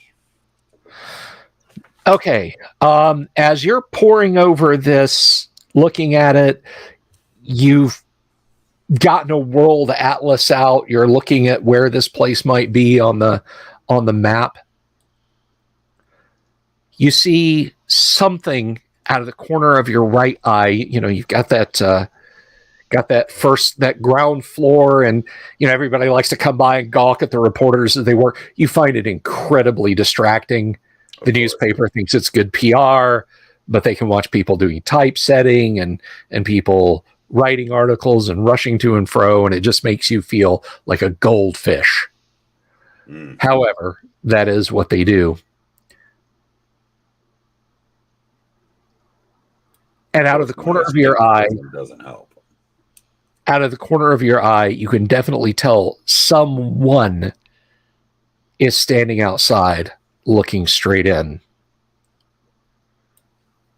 Can I make out the general shape, clothing, color, that type of thing? Out of the peripheral? Let's see.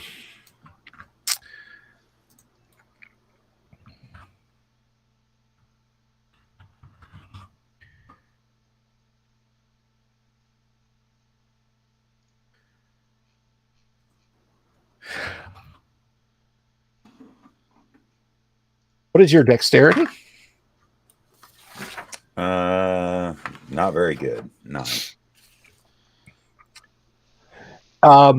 You kind of stop and turn, and you see a fellow standing there in a greatcoat and a blue cap or hat of some kind. He's just kind of looking at you. He's got his coat sort of bunched up, the collars turned up on either side. And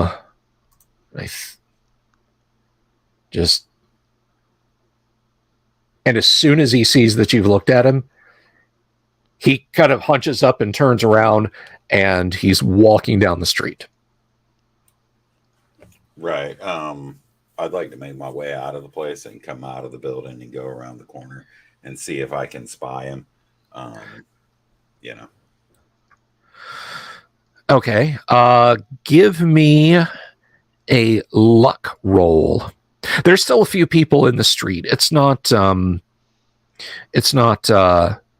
deep evening. And I should point out that it is about this time of year in Massachusetts, so it's already started to get very chilly.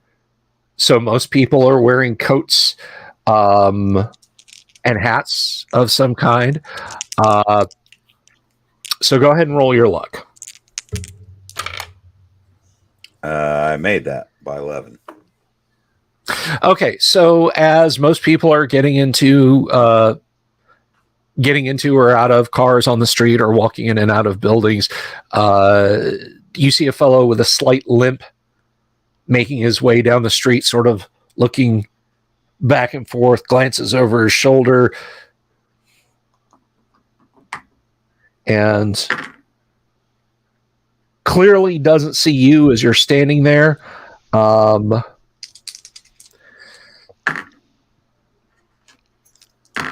And nobody oh, that was it. As you turn on your heel, you hear a voice behind you say, "Hey, wasn't that the reporter who was in the scandal with Congressman Williams? Hey, but you're already going down the street." Nice. All right. I'd like to at least, try to trail this guy without being seen for as long as I can at least see where he's going. Alrighty.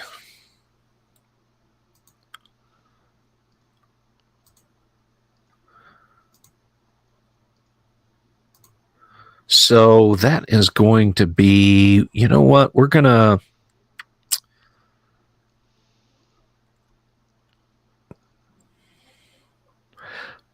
let's do this as an opposed roll of sorts.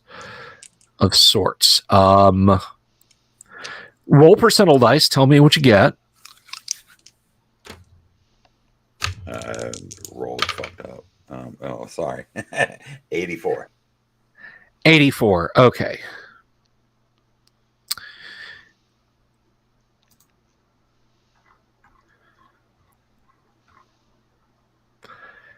And that is 9, and so we're doing a resistance roll basically. So you get a 9, but he's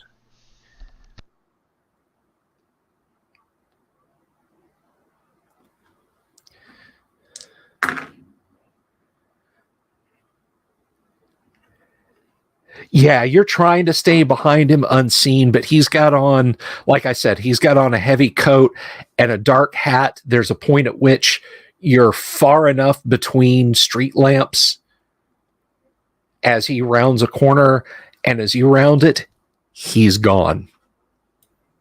All right. Fair enough. I think I've gathered what I need to gather, and I'll make my way back to the university. Okay. Meanwhile, at the university, what is Professor Smith, Danforth Taylor, and Trevor Hartman, what are you trying to discover?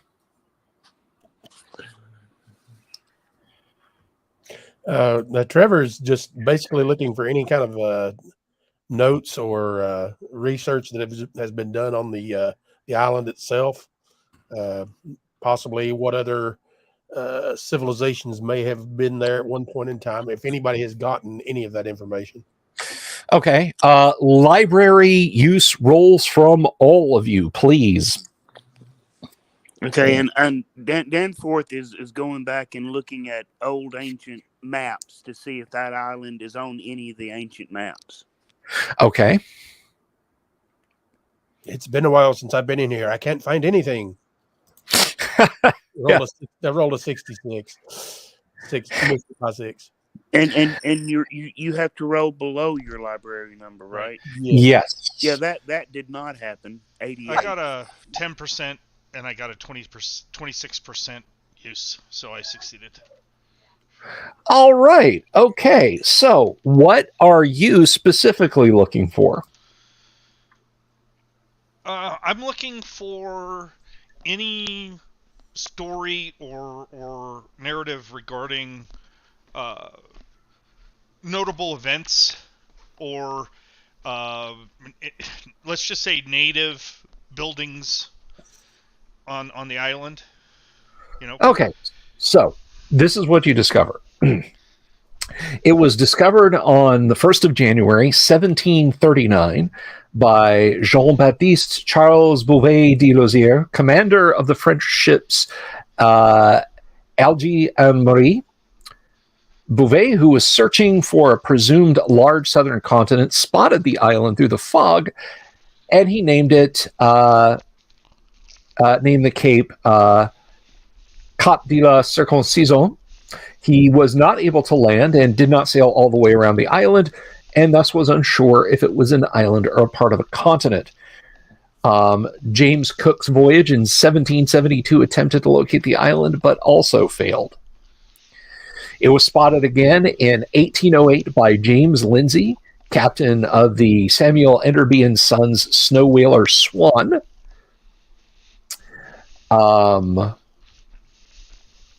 An American was the next to land. Benjamin Morrill and his seal hunting ship Wasp found the island without difficulty, improbable ease, in the words of historian William Mills, before landing and hunting 196 seals.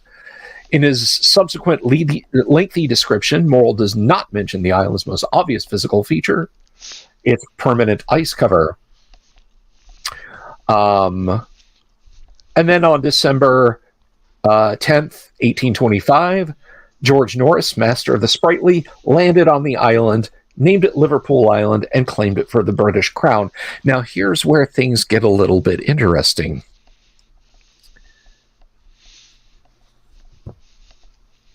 Although it was considered a success,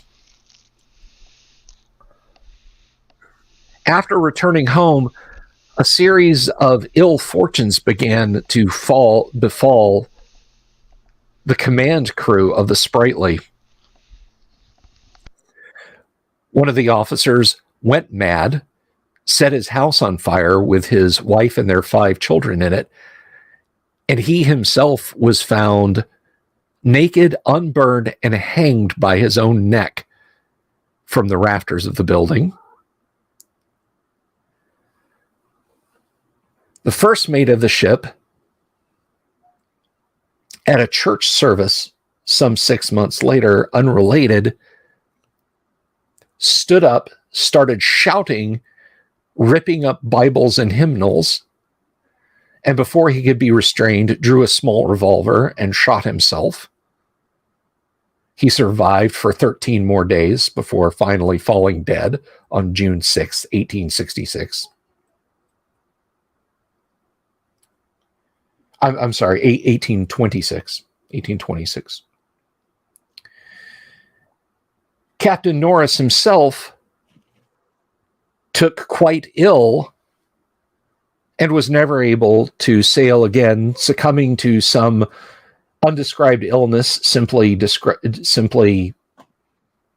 hinted at as being consumption, in 1845.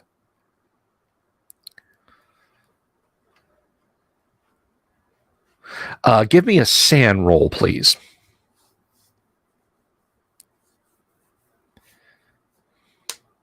First SAN roll. Our first SAN roll.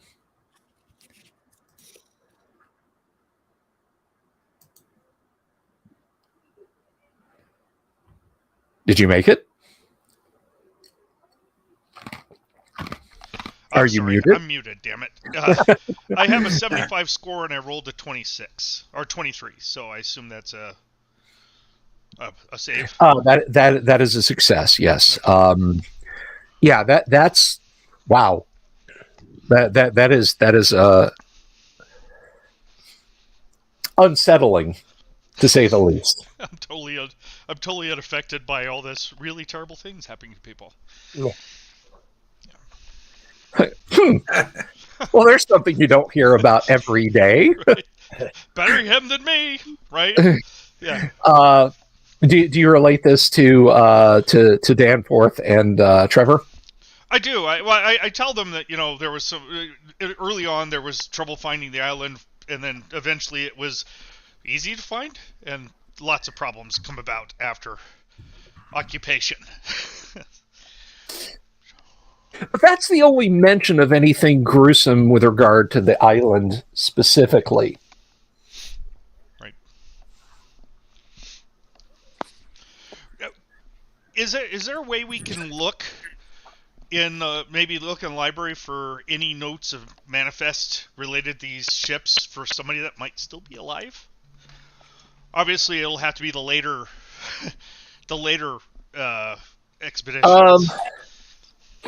Well, let's see. The last expedition that you have any information of is It was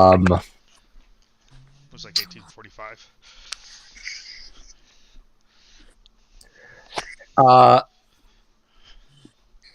Yeah, there haven't been any noted expeditions since then. The Norvegia, the ship that will be taking you from Boston to Bouvet Island, is the first mentioned information about it. Okay. Is there any way we can find out if the captain or the first mate or the guy that burned his house down and hung himself, if were they like close to where we are? No, that was in England. That was in the United Kingdom. The American explorer who found the place failed to mention that it had a glacier on it, so there's some question as to whether or not he actually was on Bouvet Island, whether he misinterpreted where he was at or just lied about ever being there at all. You don't know, but that was, again, back decades and decades and decades ago. Right. It is right about then when Ace Reporter, and remember, you can't spell disgrace without Ace. Reporter Miles Worthington arrives at the library. Hello, Miles. I nod him. Miles? Hi, what have you guys been up to? We've been studying the nautical history for exploration of the island. It's quite interesting. I didn't find much in the local paper. I have records from 1831 when the company behind them was trying to establish a seal trading operation. And I know it's a remote island, but that's all I got. Well, let's hope that either we have enough rations or perhaps alternative food sources, because blubber babies aren't my forte. Well, the good news is where there is seals, there are fish. So at least we would, in theory, be able to eat fish.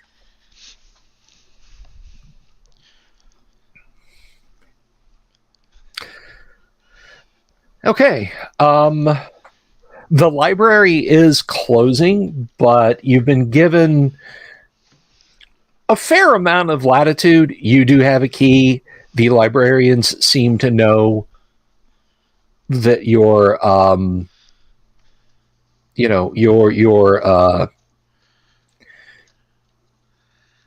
okay to be in here. Shall we push on, gentlemen? Yeah. Let's see if we can find anything else. Yeah, gonna start searching through more of the materials. Okay. Maybe focus on something that's published on folklore or myth that has been published for that area. Just trying to find out, if there was anything other than the explorers there. It sounds pretty bleak, though. Let's hope not. Okay, Professor Smith, if you wish to do that, give me an anthropology roll, please. Okay, I have a 25% skill. Mm-hmm. I got a 21. Nice. You got a 21. Okay. Give me an occult roll, please. All right. I'm rolling all this on the Discord channel. I can just hear on the other PC. I hear the detonations of the dice rolling tone. It's funny. 20% skill, 10% roll. Sweet. Beautiful. Okay. This boy is on fire. Unlike the last couple of sessions. Okay. You're looking at where it's at on the map. You're considering some of your studies of the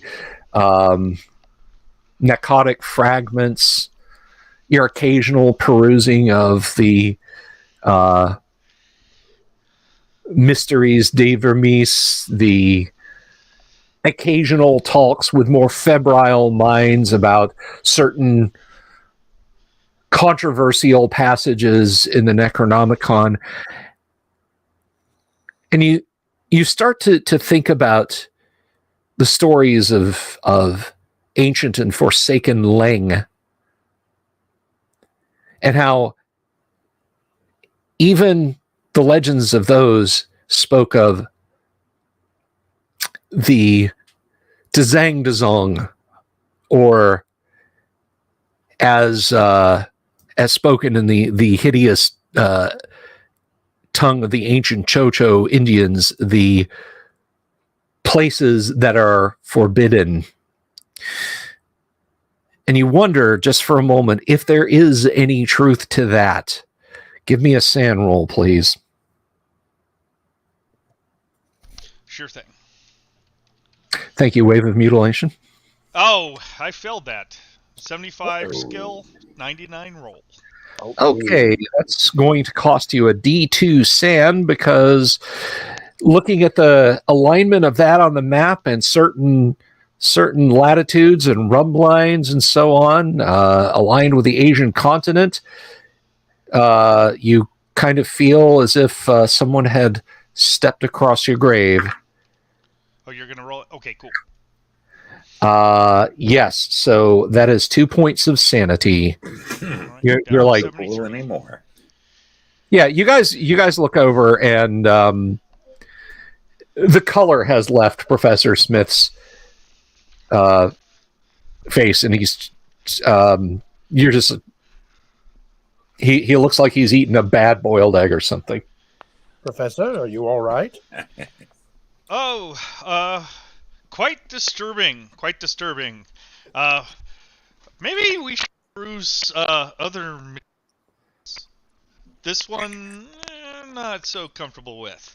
And I'll push away from the table. Can I step over and take a look at what he was reading? Sure. Yeah. It's just the map laid out there, and he was kind of quiet, muttering to himself, sort of, flipping through a couple of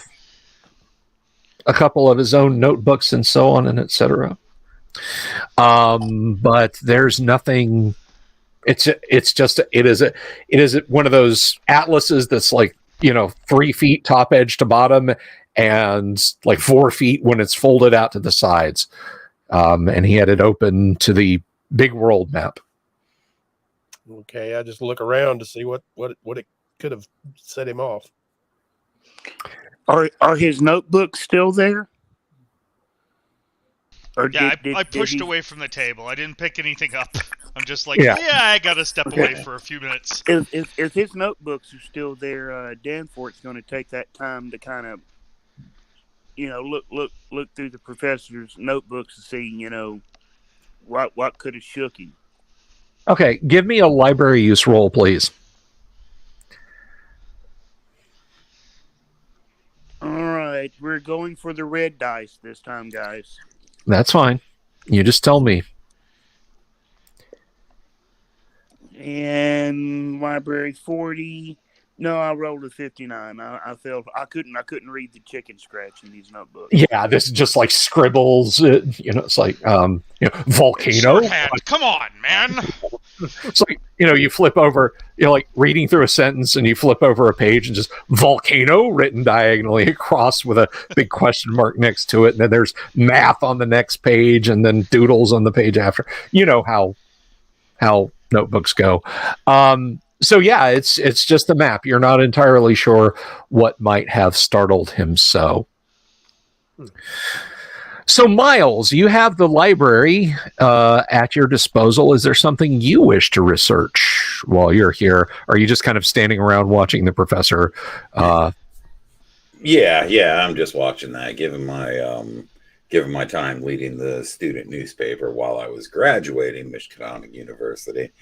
I'm a skeptic. Okay. Alrighty, so the professor's name written a dozen different ways.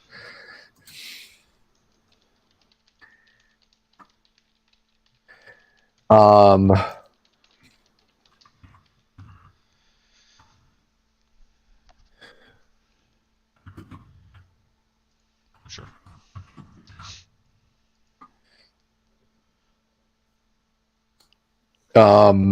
Anyway, so you consider your notes. Where's Marianne? Kennick says, wrong professor. Sorry, Kennick. You consider your notes. You consider everything for the rest of the evening. All of you give me a spot hidden roll, please.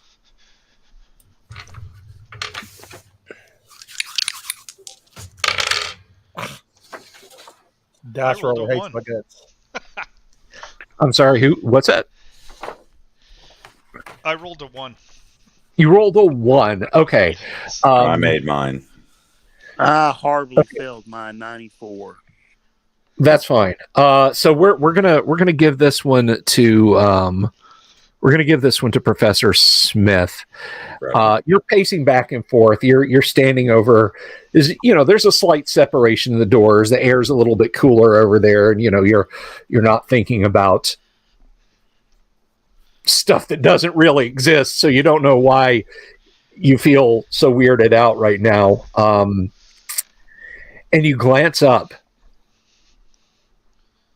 and you are startled because outside of the double doors to the library, sort of looking in through the glass, the glazing on the door, you see a fellow in a dark coat, upturned collar, and an 01. It's really you've got him right in your sights. He's got like a black stocking cap on his head, dressed perhaps like he is a seafarer of some kind. How far is the double doors from? 6 feet. It's right. it's a full couple of strides. Okay, I'll aggressively approach the door and open it and address him. Okay. What can I do for you, kind sir? I'm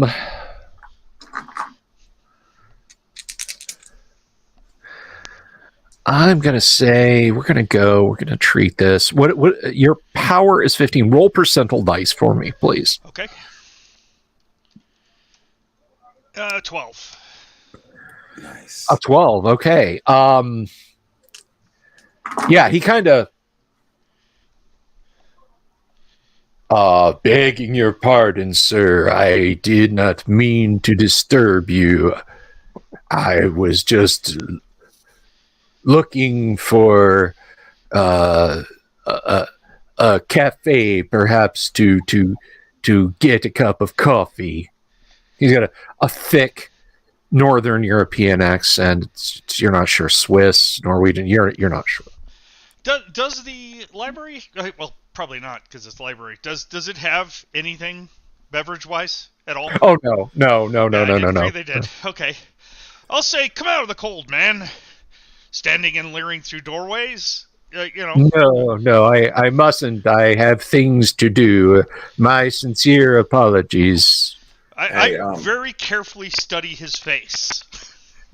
I have a question as well. Yes. Being that I did make my spot hidden, can You I did make it fun. see So this you're guy? looking over there now. Yeah, you see him. The rest of you hear this after he and Smith start to speak to each other. But Smith got his first chance to speak. Now, Worthington, you can speak or move over there, and it will be Taylor and Hartman to act last since you're reacting to the sound. Yeah, I just have a question. Does it look like the guy who was bouncing out of the reporters area? It does. It absolutely does. Even if it's not the same guy, like, because you didn't get quite a good, like, right, glamour shot head photo of him. Yeah. But as far as his overall demeanor, yeah. All right, I would like to say something then. I'm quite certain I've seen you elsewhere. Where might that have been? Show yourself. He's kind of taking a half step down the library steps there and says, "I am sorry. I did not mean to intrude. I am new to this town. I am a simple sailor, and I have never been to America before. I beg your pardon." And he is turning on one heel and walking away with kind of a quick, if shuffling gait. If I can, I'm going to put my hand on his shoulder before he walks. Let's see. Go ahead. I'm listening. Okay, and I'm going to say, do you know of the mysteries of the island? Okay.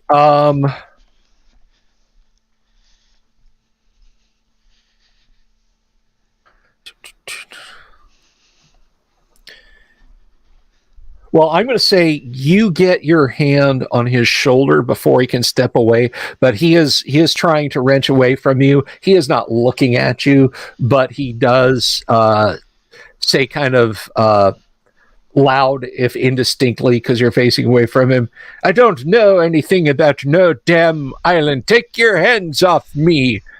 And is like shoving to try and push your hand away. I'm not grasping it, so I guess he'll just shut me off, right? Yeah. Yeah, okay. And he is trekking out unless anyone else is stopping him. Wait, there's money in it for you. We just have a few questions. Okay.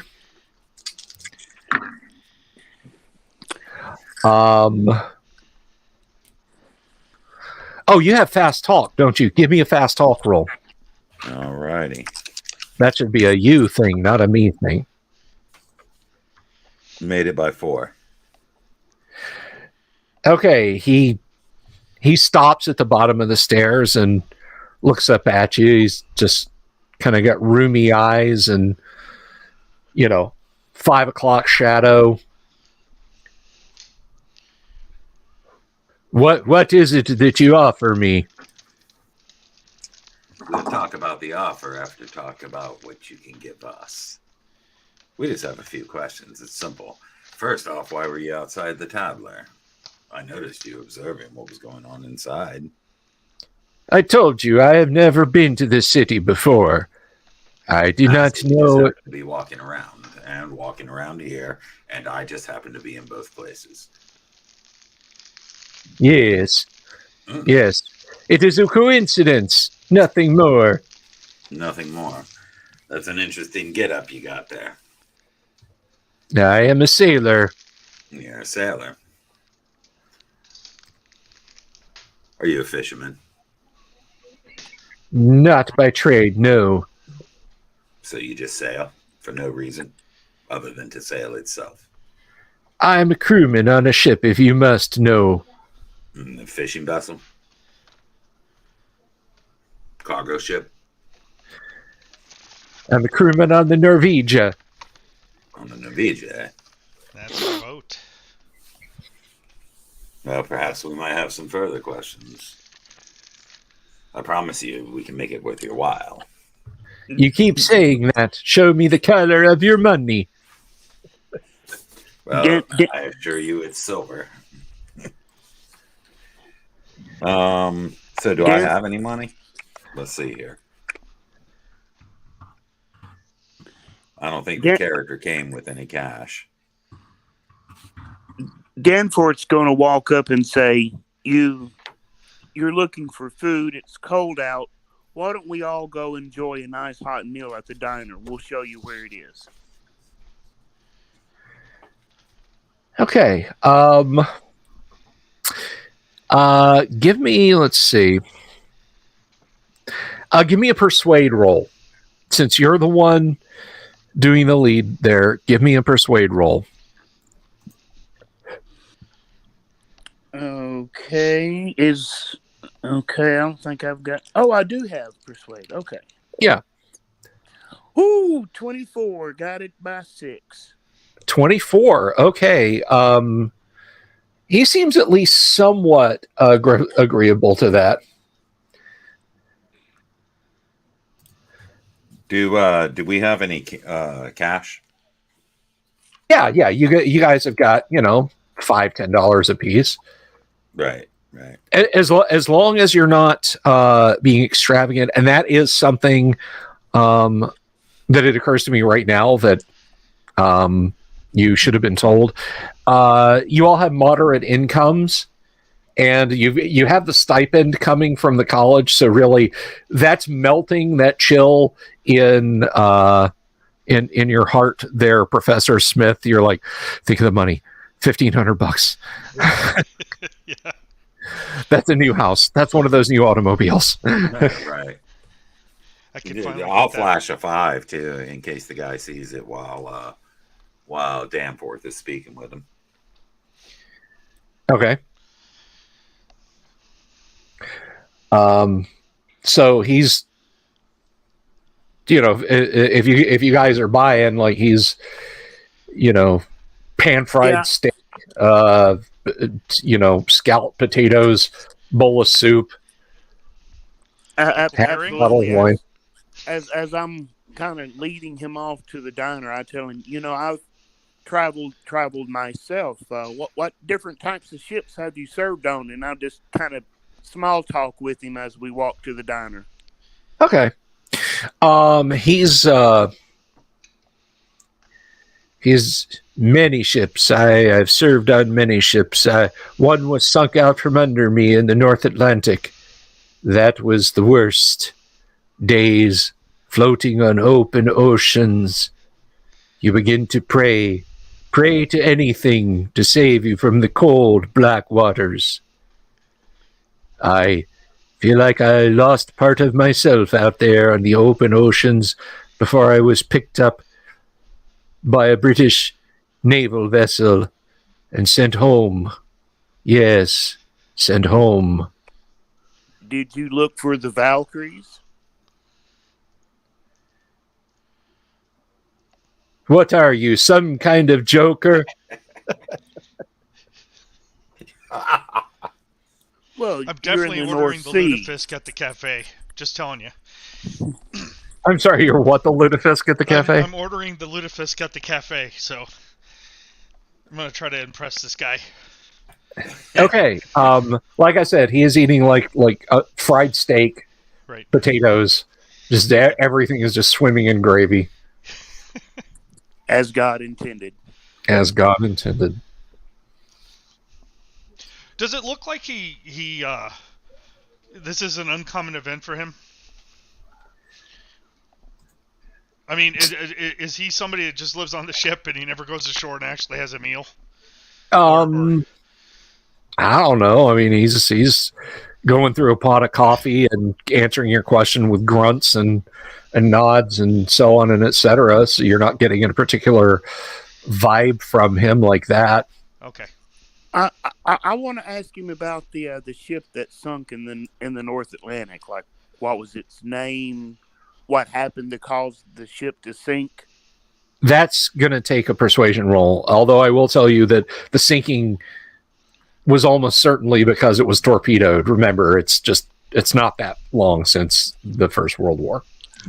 Okay, yeah, we're like 3 years after that. Okay. Here we go. Persuasion, please. Woohoo! 20, baby. Got it by 10. Okay. You convince him to open up, and he tells you that he worked on a steam freighter. Well, let me get in character. Let me give it to you. I was a younger man then. I was just coming up working on steam freighters when the war broke out. We brought refugees from my homeland to America where we thought they would be safe. And then late one night in the summer of 1915, a German U-boat put 2 torpedoes in the ship. It sank so fast, we didn't know what to do. We thought the Huns would spare us. They did not. Women, children, we had no guns, we had no bombs.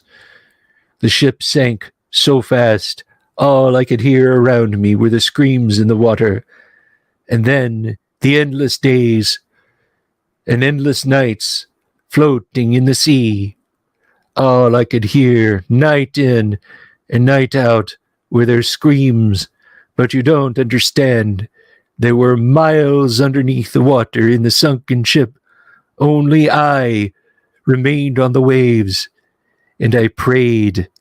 I prayed so much for something, somewhere, to take me away from the horror I had experienced, those burned and floating in the water, or the bodies sunken forever in steel vaults under the sea. You don't understand what it was like. You don't understand what I saw. But every year, I returned to the sea. I returned to the sea, and I beg them to forgive me. And I pray to whatever it was that took them down to take me as well. Everybody give me a sand roll. Thanks. I figured as much. Is it bad that I'm excited for this, my first sand roll? Is that a bad thing? Ooh. Not at all. Wait till I you get some made it Cthulhu by mythos. 3. I made mine quite Failed by 4. handily. Okay. Well, I made mine by 21. That's fine. 30. Okay. And so anyone else? Trevor, did you make Yeah, yours? I made mine by 3. Oh, I'm the only guy. Nice. poor Professor Smith. He's Or going to you go done crazy something before He's we batting get over off. too. All right.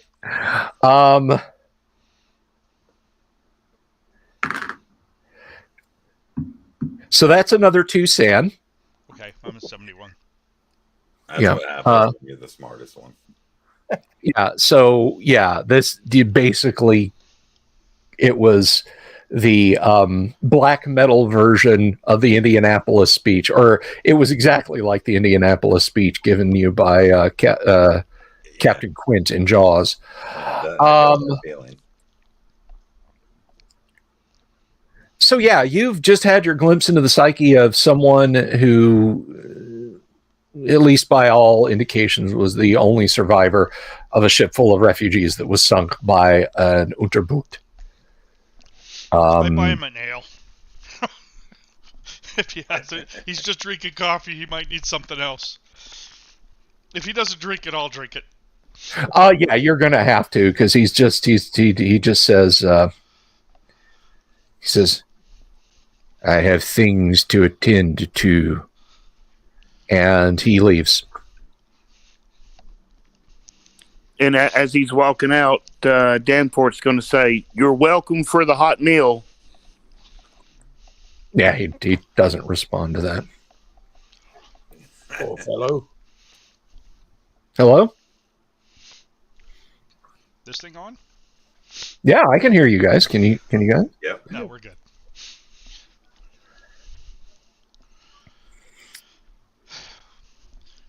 Well, unless we're gonna look on the walls of the cafe for boat pictures, I think we should get going. Yeah. I mean, Arkham does have its seaside themed restaurants, but this is not one of them. So I guess you guys pay the princely sum of like $4 to cover all of you. Tipping the waitress a dime. I don't know. You guys tell me what you want to pay or what have you. I'm not gonna. But it's a mercury dime. Those are worth a lot more later on. Yeah. And I only flashed that 5. I had no intention to use it. Yeah. So all right, fine. The waitress stops you. She's. So who's paying? Do you not see the professor in our midst? I'll look and see the grim looks on everybody's faces, and I'll pay the bill. All right. And I'll give her 2 bits. I'll give her 2 bits as a tip. Oh, sure. Sure. Yeah. So. Yeah, $4.25 for 4 people to eat at a diner. Not bad.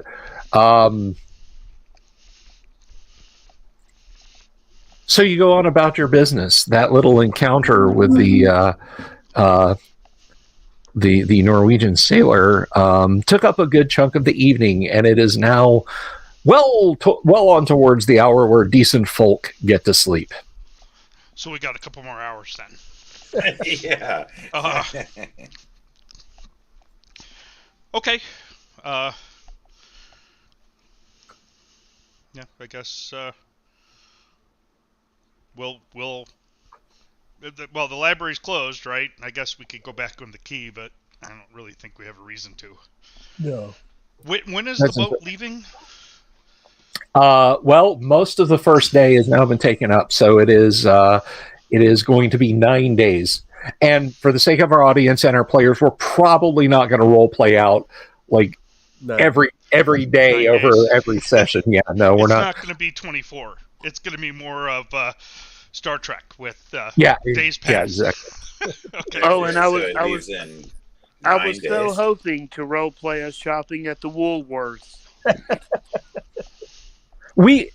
You know what? If this were replacing our Friday night repertoire, we might have a fun shopping montage. If it was another game and we had an infinite amount of time going forward, it ain't, and we don't. So, you basically have 9 days till the ship leaves. I'm done. I got nothing else to do. So. Okay. Yeah, I'm still trying to scrounge up some more information. I'm going to go back to the library the next day or 2 and just dig as much as I can. Yeah, Danforth's going to go home, get a good night's rest, and go back to the library in the morning. Okay.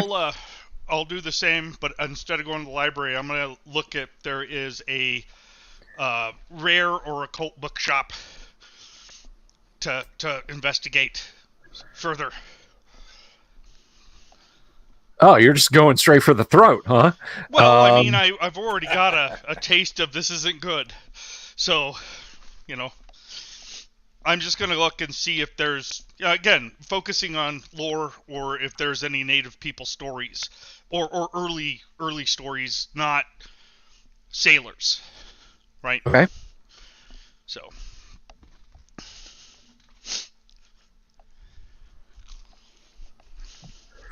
Alrighty. Let's see. That wasn't 20% or more of your current sand. No, it was not. Okay. No permanent sand losses. How many do you recover? Or do you recover? So sand recovery for temporary sand losses like that is a little it's a little basically, if you attain 90% of a skill in the course of a game, you're allowed to add 2d6 more sand points. Okay.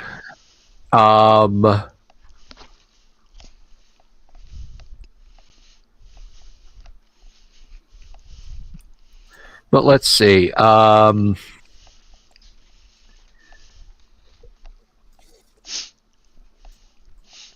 regaining sand. Well, I'm not overly worried about it. I just want to know how when it's severe versus just minor, right? I've lost 4 points. That's not even 5% of my score, right? Yeah, barely, yeah. just barely 5%, right? Exactly. You've had some nasty shocks. I mean, I will say that the 2 you lost from listening to the Norwegian is a lot more visceral than, ooh, this reminds me of something in a creepy book I read once. So Right. a good night's sleep will hopefully get you back 1 or 2. Sure. But having a guy sit there and tell you that he watched hundreds of people drown in the North Atlantic and then himself adrift on a boat for an indeterminate amount of time after that, that's not going to easily come back. Understood. I get it. Perfect.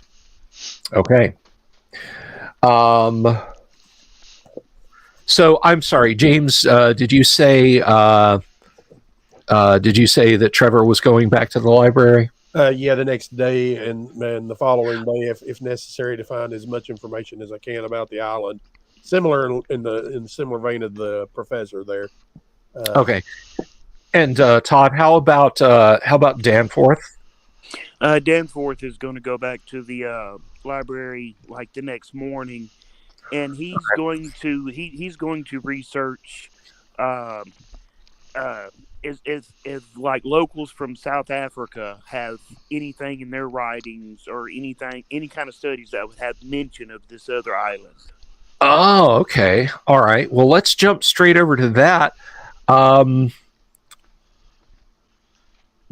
That is unfortunately a field that Danforth does not have a great deal of experience in.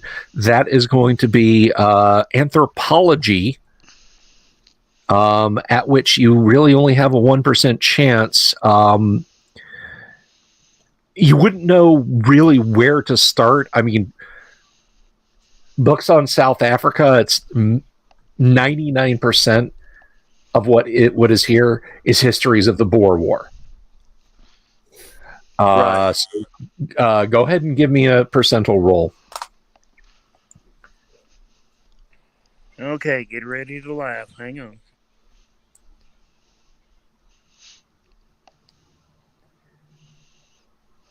Yeah, that's a 61. No, I totally blew that.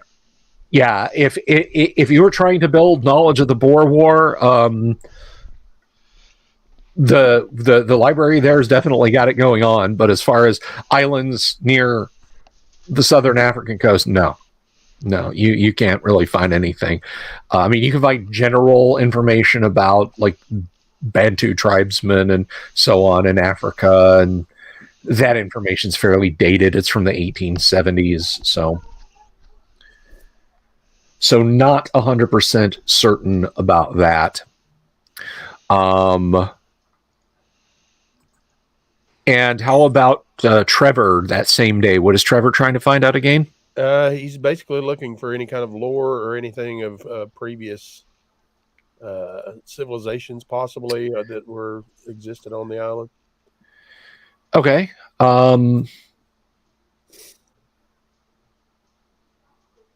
That likewise is a field that you have not a lot of information in.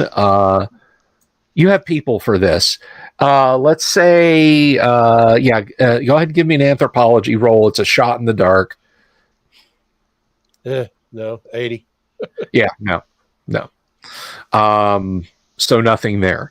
What is Worthington doing the next day?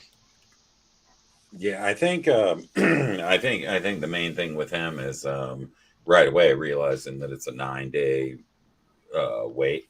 I'm going to let everybody know at the paper that I'm working on a big lead, not to bother me too much, and I'm just going to do whatever I want. You know, I'll take the time off and go visit some speakeasies and that sort of thing, and just hang out. I got you. So while you're closing out any issues, which are damn few because you're getting very few leads on anything, Right. People kind of reluctant to talk to you, your editor not giving you anything. As you're doing this. He strolls up, suspenders, unbuttoned shirt collar, got a cigar in his hand. So, you going on that scientific expedition there, Worthington? Nah, it's more than a scientific expedition, let me tell you. But you'll find out about it later. You'll be sitting in this damn office while I'm up at the top. Yeah, you keep telling yourself that, kid. Pulitzer, baby. Pulitzer. Yeah, he walks off laughing heartily. You're absolutely going to a cold, desolate, miserable place because of this old bastard. Okay. So back over to Professor Smith, who is seeking out the occult under the auspice of I got sand to burn. So there is a sort of it's almost a kind of a touristy sort of place there in Arkham. It's Norris's Curious Bookshop. He's got some imported books. He's got a few volumes, Tobin's Spirit Guide. No, just kidding. What you some shit by Abdul Al-Hazred? No, not here. Although I should point out that there is a copy of the Necronomicon under lock and key, only available by special request in the library at Arkham. The scholars and the writer in the group, you're well aware of that fact. Oh, yeah. Okay, so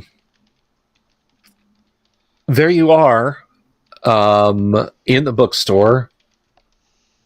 Has that book papery smell. There's a fellow squatting almost gargoyle-like on the edge of a stool, arranging books. As you walk up and down the stacks, you just hear slot, clack, as he's putting volumes on shelves. What are you looking for? You're looking for occult material, correct? That you're talking to me for occult? Yes. Yes. Occult or myth, right? It doesn't have to be.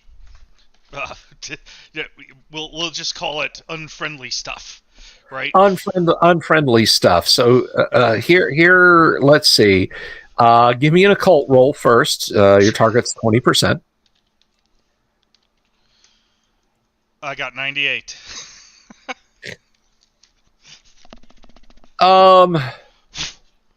We're back to the horror of my previous experiences. Yeah, just this is all like lurid pulp nonsense. You're just like, no. Well, then I grab some French postcards and I huff as I pay the bill and walk out. Well, no, I was just going to say, give me the anthropology check. Okay.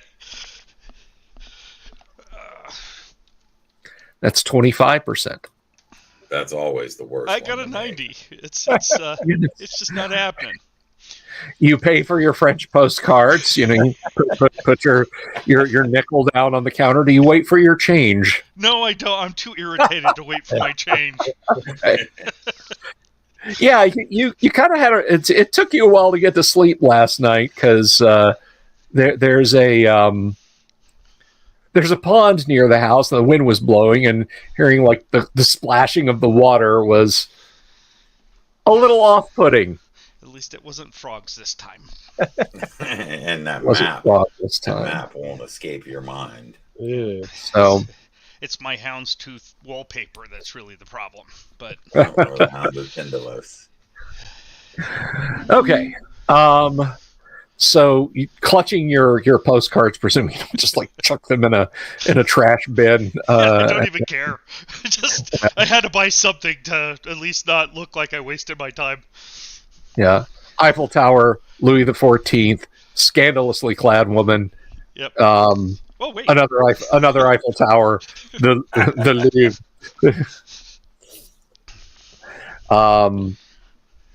So where do you go from there? Yeah, And that was like an afternoon wasted. Just like volume after volume after volume after volume. Yeah, I mean, what I'd like to do is I wanna do. I don't know. Is there a maritime, like a dock master or somebody I could talk to, so I could talk to him about the boat we're gonna be shipping out on? I just want to kind of get details about the boat we're on and who's doing it, right? If I can. Oh yeah, I mean, you think well. Actually, okay, so I started off all enthusiastic and everything. The Norwegia is carrying representatives of the Norwegian government, the British government, and representatives for the American press and intelligentsia. You can see the ship in the harbor. You can and will obey. I'm sorry, I was going to keep this serious. You see the ship in the harbor, but there are a couple of there's like 3 beat cops there keeping people from getting too close to it. Okay, so but there's no Marines or anything. It's just you can see occasionally what you presume are crew members will go up and down the gangplank of the ship there on various errands, but you know, you don't see anyone of note. All right. Well, I mean, if I can't find out, I was hoping to maybe get some details about the captain or some of the other more, let's say, documented crew versus just the guys that are shoveling coal into a furnace, right?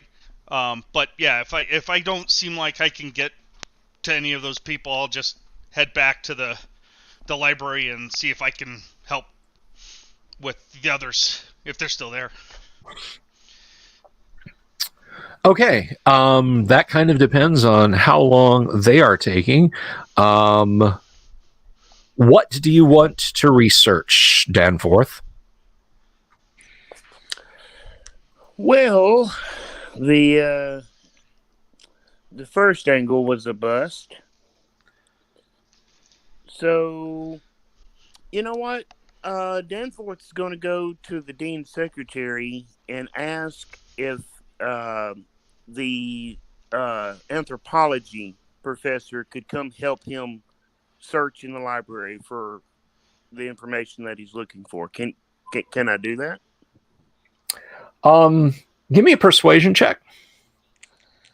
All right, here we go. Come on, persuade Danforth. Ooh, I rolled a 12. Success. You rolled a 12. She says, she smiles and says, I will see that, actually, she says, you know what? Going through the dean and then back over to the department would be probably a lot more legwork. So I will send this cross-campus mail directly to the anthropology department for you, sir. Thank you. Just let him know I'll be waiting for him at the library. Of course. Okay. How about Trevor? Just general history of the island and just information I can find on it. Any information. Okay, natural history roll, please. Ooh, an 18. An 18, great. The island is uninhabited. It always has been uninhabited. You get more information about records of weather. It's pretty much miserably cold there the whole time. A large glacier covers the island. There's suspected on the western end of the island is under the glacier is a burned out volcano, dormant volcano. You just there's all sorts of interesting bits and pieces, enough to fill up a good page and a half in your notebook. Okay.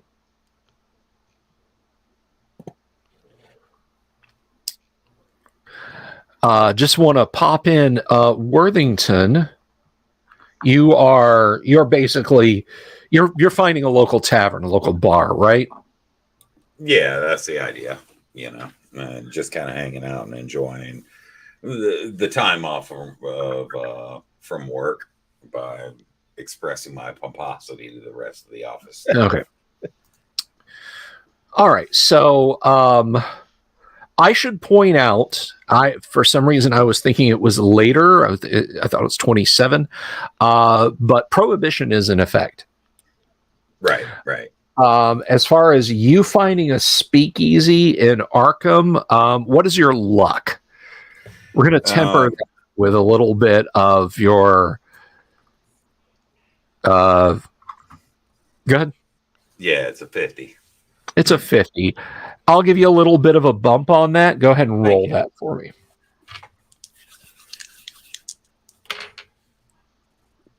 Uh, 61. You knock on a door in an alley. Bob sent me. Pair of beady eyes staring at you. Get out of here! Slams you. Like, what about if Ralph sent me? Come on, man. get lost. Maybe next year. Does that constitute a sanity roll for a dental? No, that does not constitute a sanity roll for not getting into a speakeasy. I didn't get coffee, and now I can't get into the speakeasy. I don't know. That's a sanity roll for it me. does give you hope that in Europe there is no such thing as prohibition. So hopefully the Norwegians and the British will be free with their libations once you set sail. Right. I'll continue to take out of the bottle inside my desk drawer. And, that's fine. On these people do my job. Almost everyone has one. And it occurs to you that's probably one of the reasons why there's no fewer than 3 policemen guarding the quay near where the ship is docked. Right. Yeah, and I'll check with these guys occasionally and see if there's anything I can help with, and like I said, enjoy the time off. Okay, so the rest of this day passes uneventfully. I should point out, Danforth, you do hear back from the anthropology department, and Professor Norridge, head of the anthropology department, has written you a letter back that says, I shall join you in the library forthwith. My coursework ends at 2:30 promptly this afternoon. Outstanding. Danforth will just go back to the diner and order, eat some lunch, and then go back and wait for Professor Norridge. Okay. Trevor, you going with or what? Yeah, we'll go eat something. Okay, and what is Professor Smith doing? Well, I was going to the library. If they're gone, then I'll just. Is it the same day or the next day? This is day 2. You're still 9 days out from. All right. Yeah. So if I don't see him in the library, then I'll hang out and read some Pulp Fiction. Wait for somebody to arrive or go back home to sleep. So, okay, there's this young upcoming author by the name of Edgar Rice Burroughs. You've heard of his adventures of Tarzan. Lurid and completely improbable books, but entertaining nonetheless.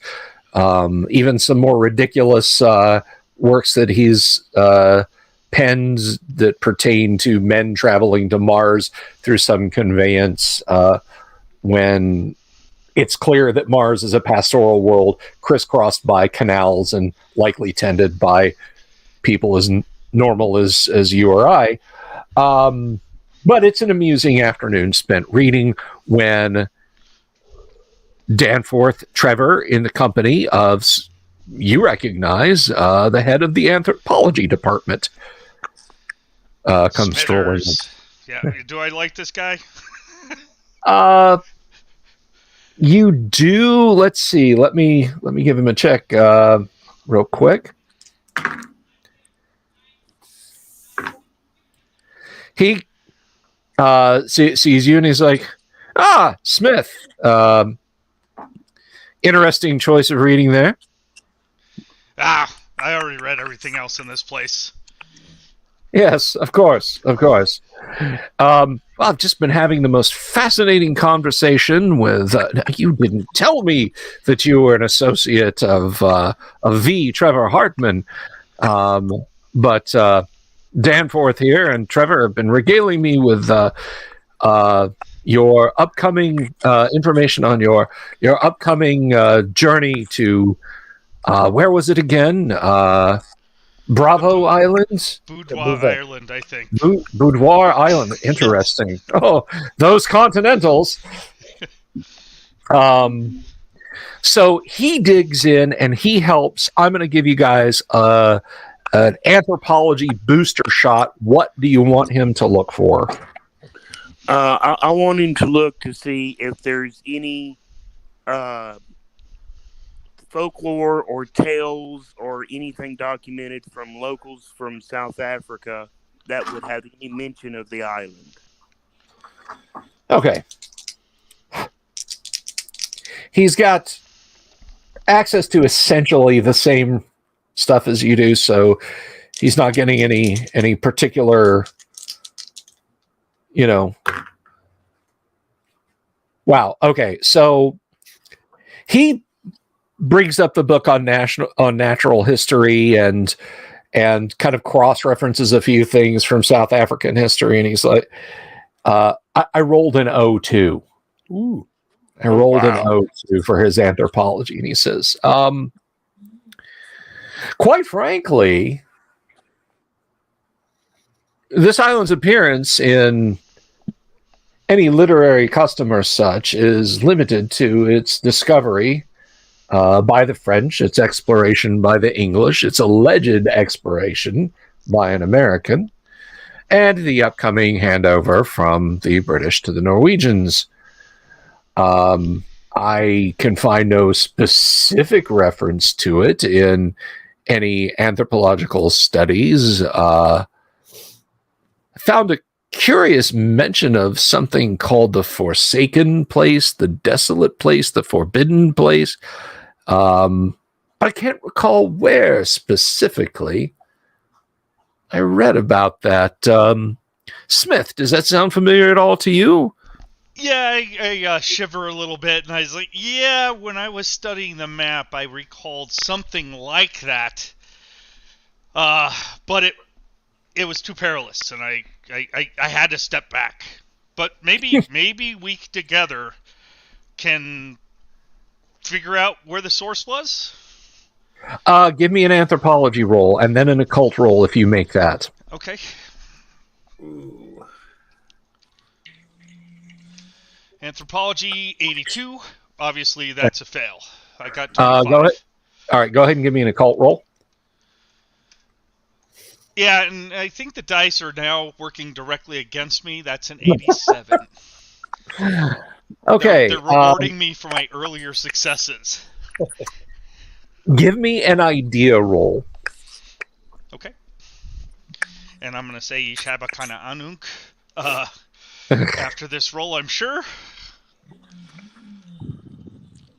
Let's see. 14. A 14. Yeah. Let's see. I have a 65 for my skill. You think that you have exhausted all normal, legitimate anthropological pathways. There is a certain book available to the tenured staff of Miskatonic U that you might access that perhaps could give you certain insights It's in that room over there. So I'll tell the other professor, I'll point over to that room over there, and I said, I hate to say it, but I think it's in there. I think you know what book I'm talking about. I'm afraid you've got me at a loss. There are many books in the restricted area, not to leave the library area. Right. Well, is it locked? Or it's restricted how? Well, we have a key, so... Yeah. Well, to the library, though, but do we have the key to that door? It is day. The library is bustling. It is restricted in that the counter where the librarians sit, do their filing, do their paperwork, check books in and out. It is beyond that, behind them. It is rather like a bank area. Okay. Well, we'll approach the desk and say, okay. Hey, we need to read a volume that's in the restricted area behind you. Oh, of course, Professor Smith. You understand that the books can't leave the library proper, correct? Yeah, I understand that. There wouldn't be any books in here if that was the case. I have to say that to everyone. This is kind of getting you the hairy eyeball from these people. Now, Danforth, you know what's in that room. Trevor, you've only heard rumors of what's in that room. And the head of the anthropological department is like, are you certain this is really entirely necessary? Look, I just know that what we're talking about this Forsaken Island is in there. The data is in a volume in that room. Whether it's just stories, I don't know. But I'm positive that we need to look at that book. What is the name of the librarian on guard duty there? What is her name? His name is Mitchell. Mitchell. Danforth leans across the counter and says, Mitchell, now, I brought you back special souvenirs from many of my trips, right? Well, yes, sir, of course. Where we're going... Give me a persuasion roll. Okay. You're leaning on that. That's automatically a persuasion check I'm going to need. Woohoo! Oh, crap. Where's my persuasion 30? I rolled a 4. A 4. Okay, yeah. He's like... He starts thinking about certain sculptures from India, and he's like, go on. Well, who's to say that, look, the reason why we need to get in there is because there supposedly is a book that could have some explicit pictures that a young man of your learned experience would greatly enjoy. There's no books like that in there. No, I'm saying the island we're going to. Well, I mean, that's not... I appreciate what you're saying. You can have access to the book. It just can't leave the room. He seems he's kind of perplexed by your friendly offer of anthropological smut. Okay. While you guys are going about this,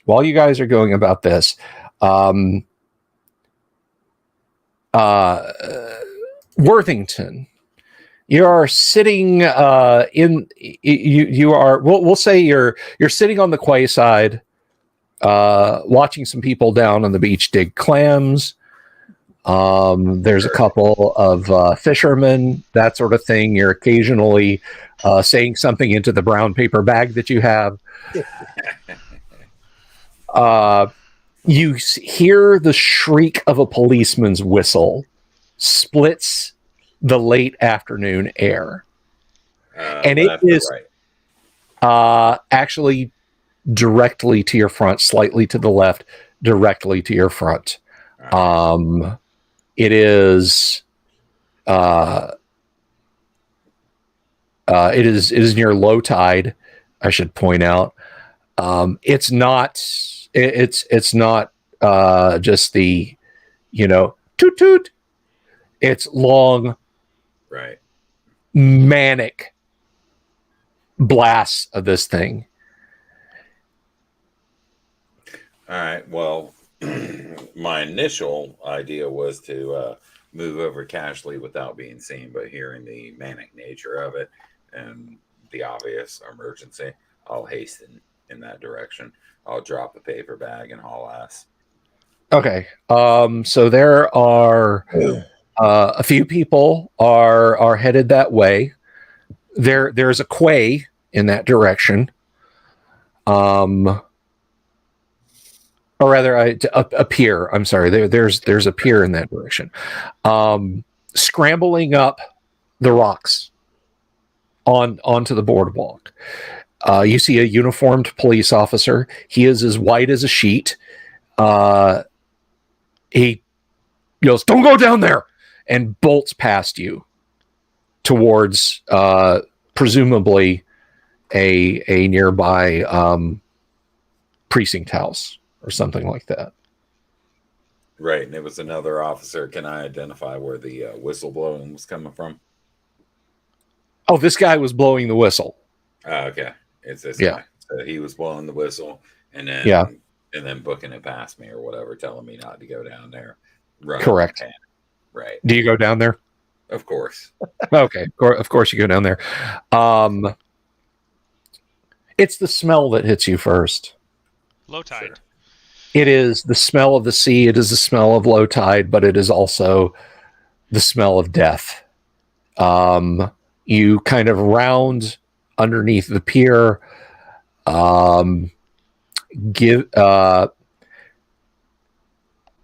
tied to the piling for the pier. And I mean tied. We're talking like 2-inch rope. Right. Is a corpse upside down with the head resting on the sand. A crab scuttles out of the mouth of the body. Give me a sand roll. Yeah, I'm choosing my dice wisely right now. All right, I think these will do. Oh, 22. I made it. You made your sand roll? Okay. All right. Yeah, so that is really, really awful. Now give me another sand roll. Hopefully the same. The fact that you made the sand roll was terrible.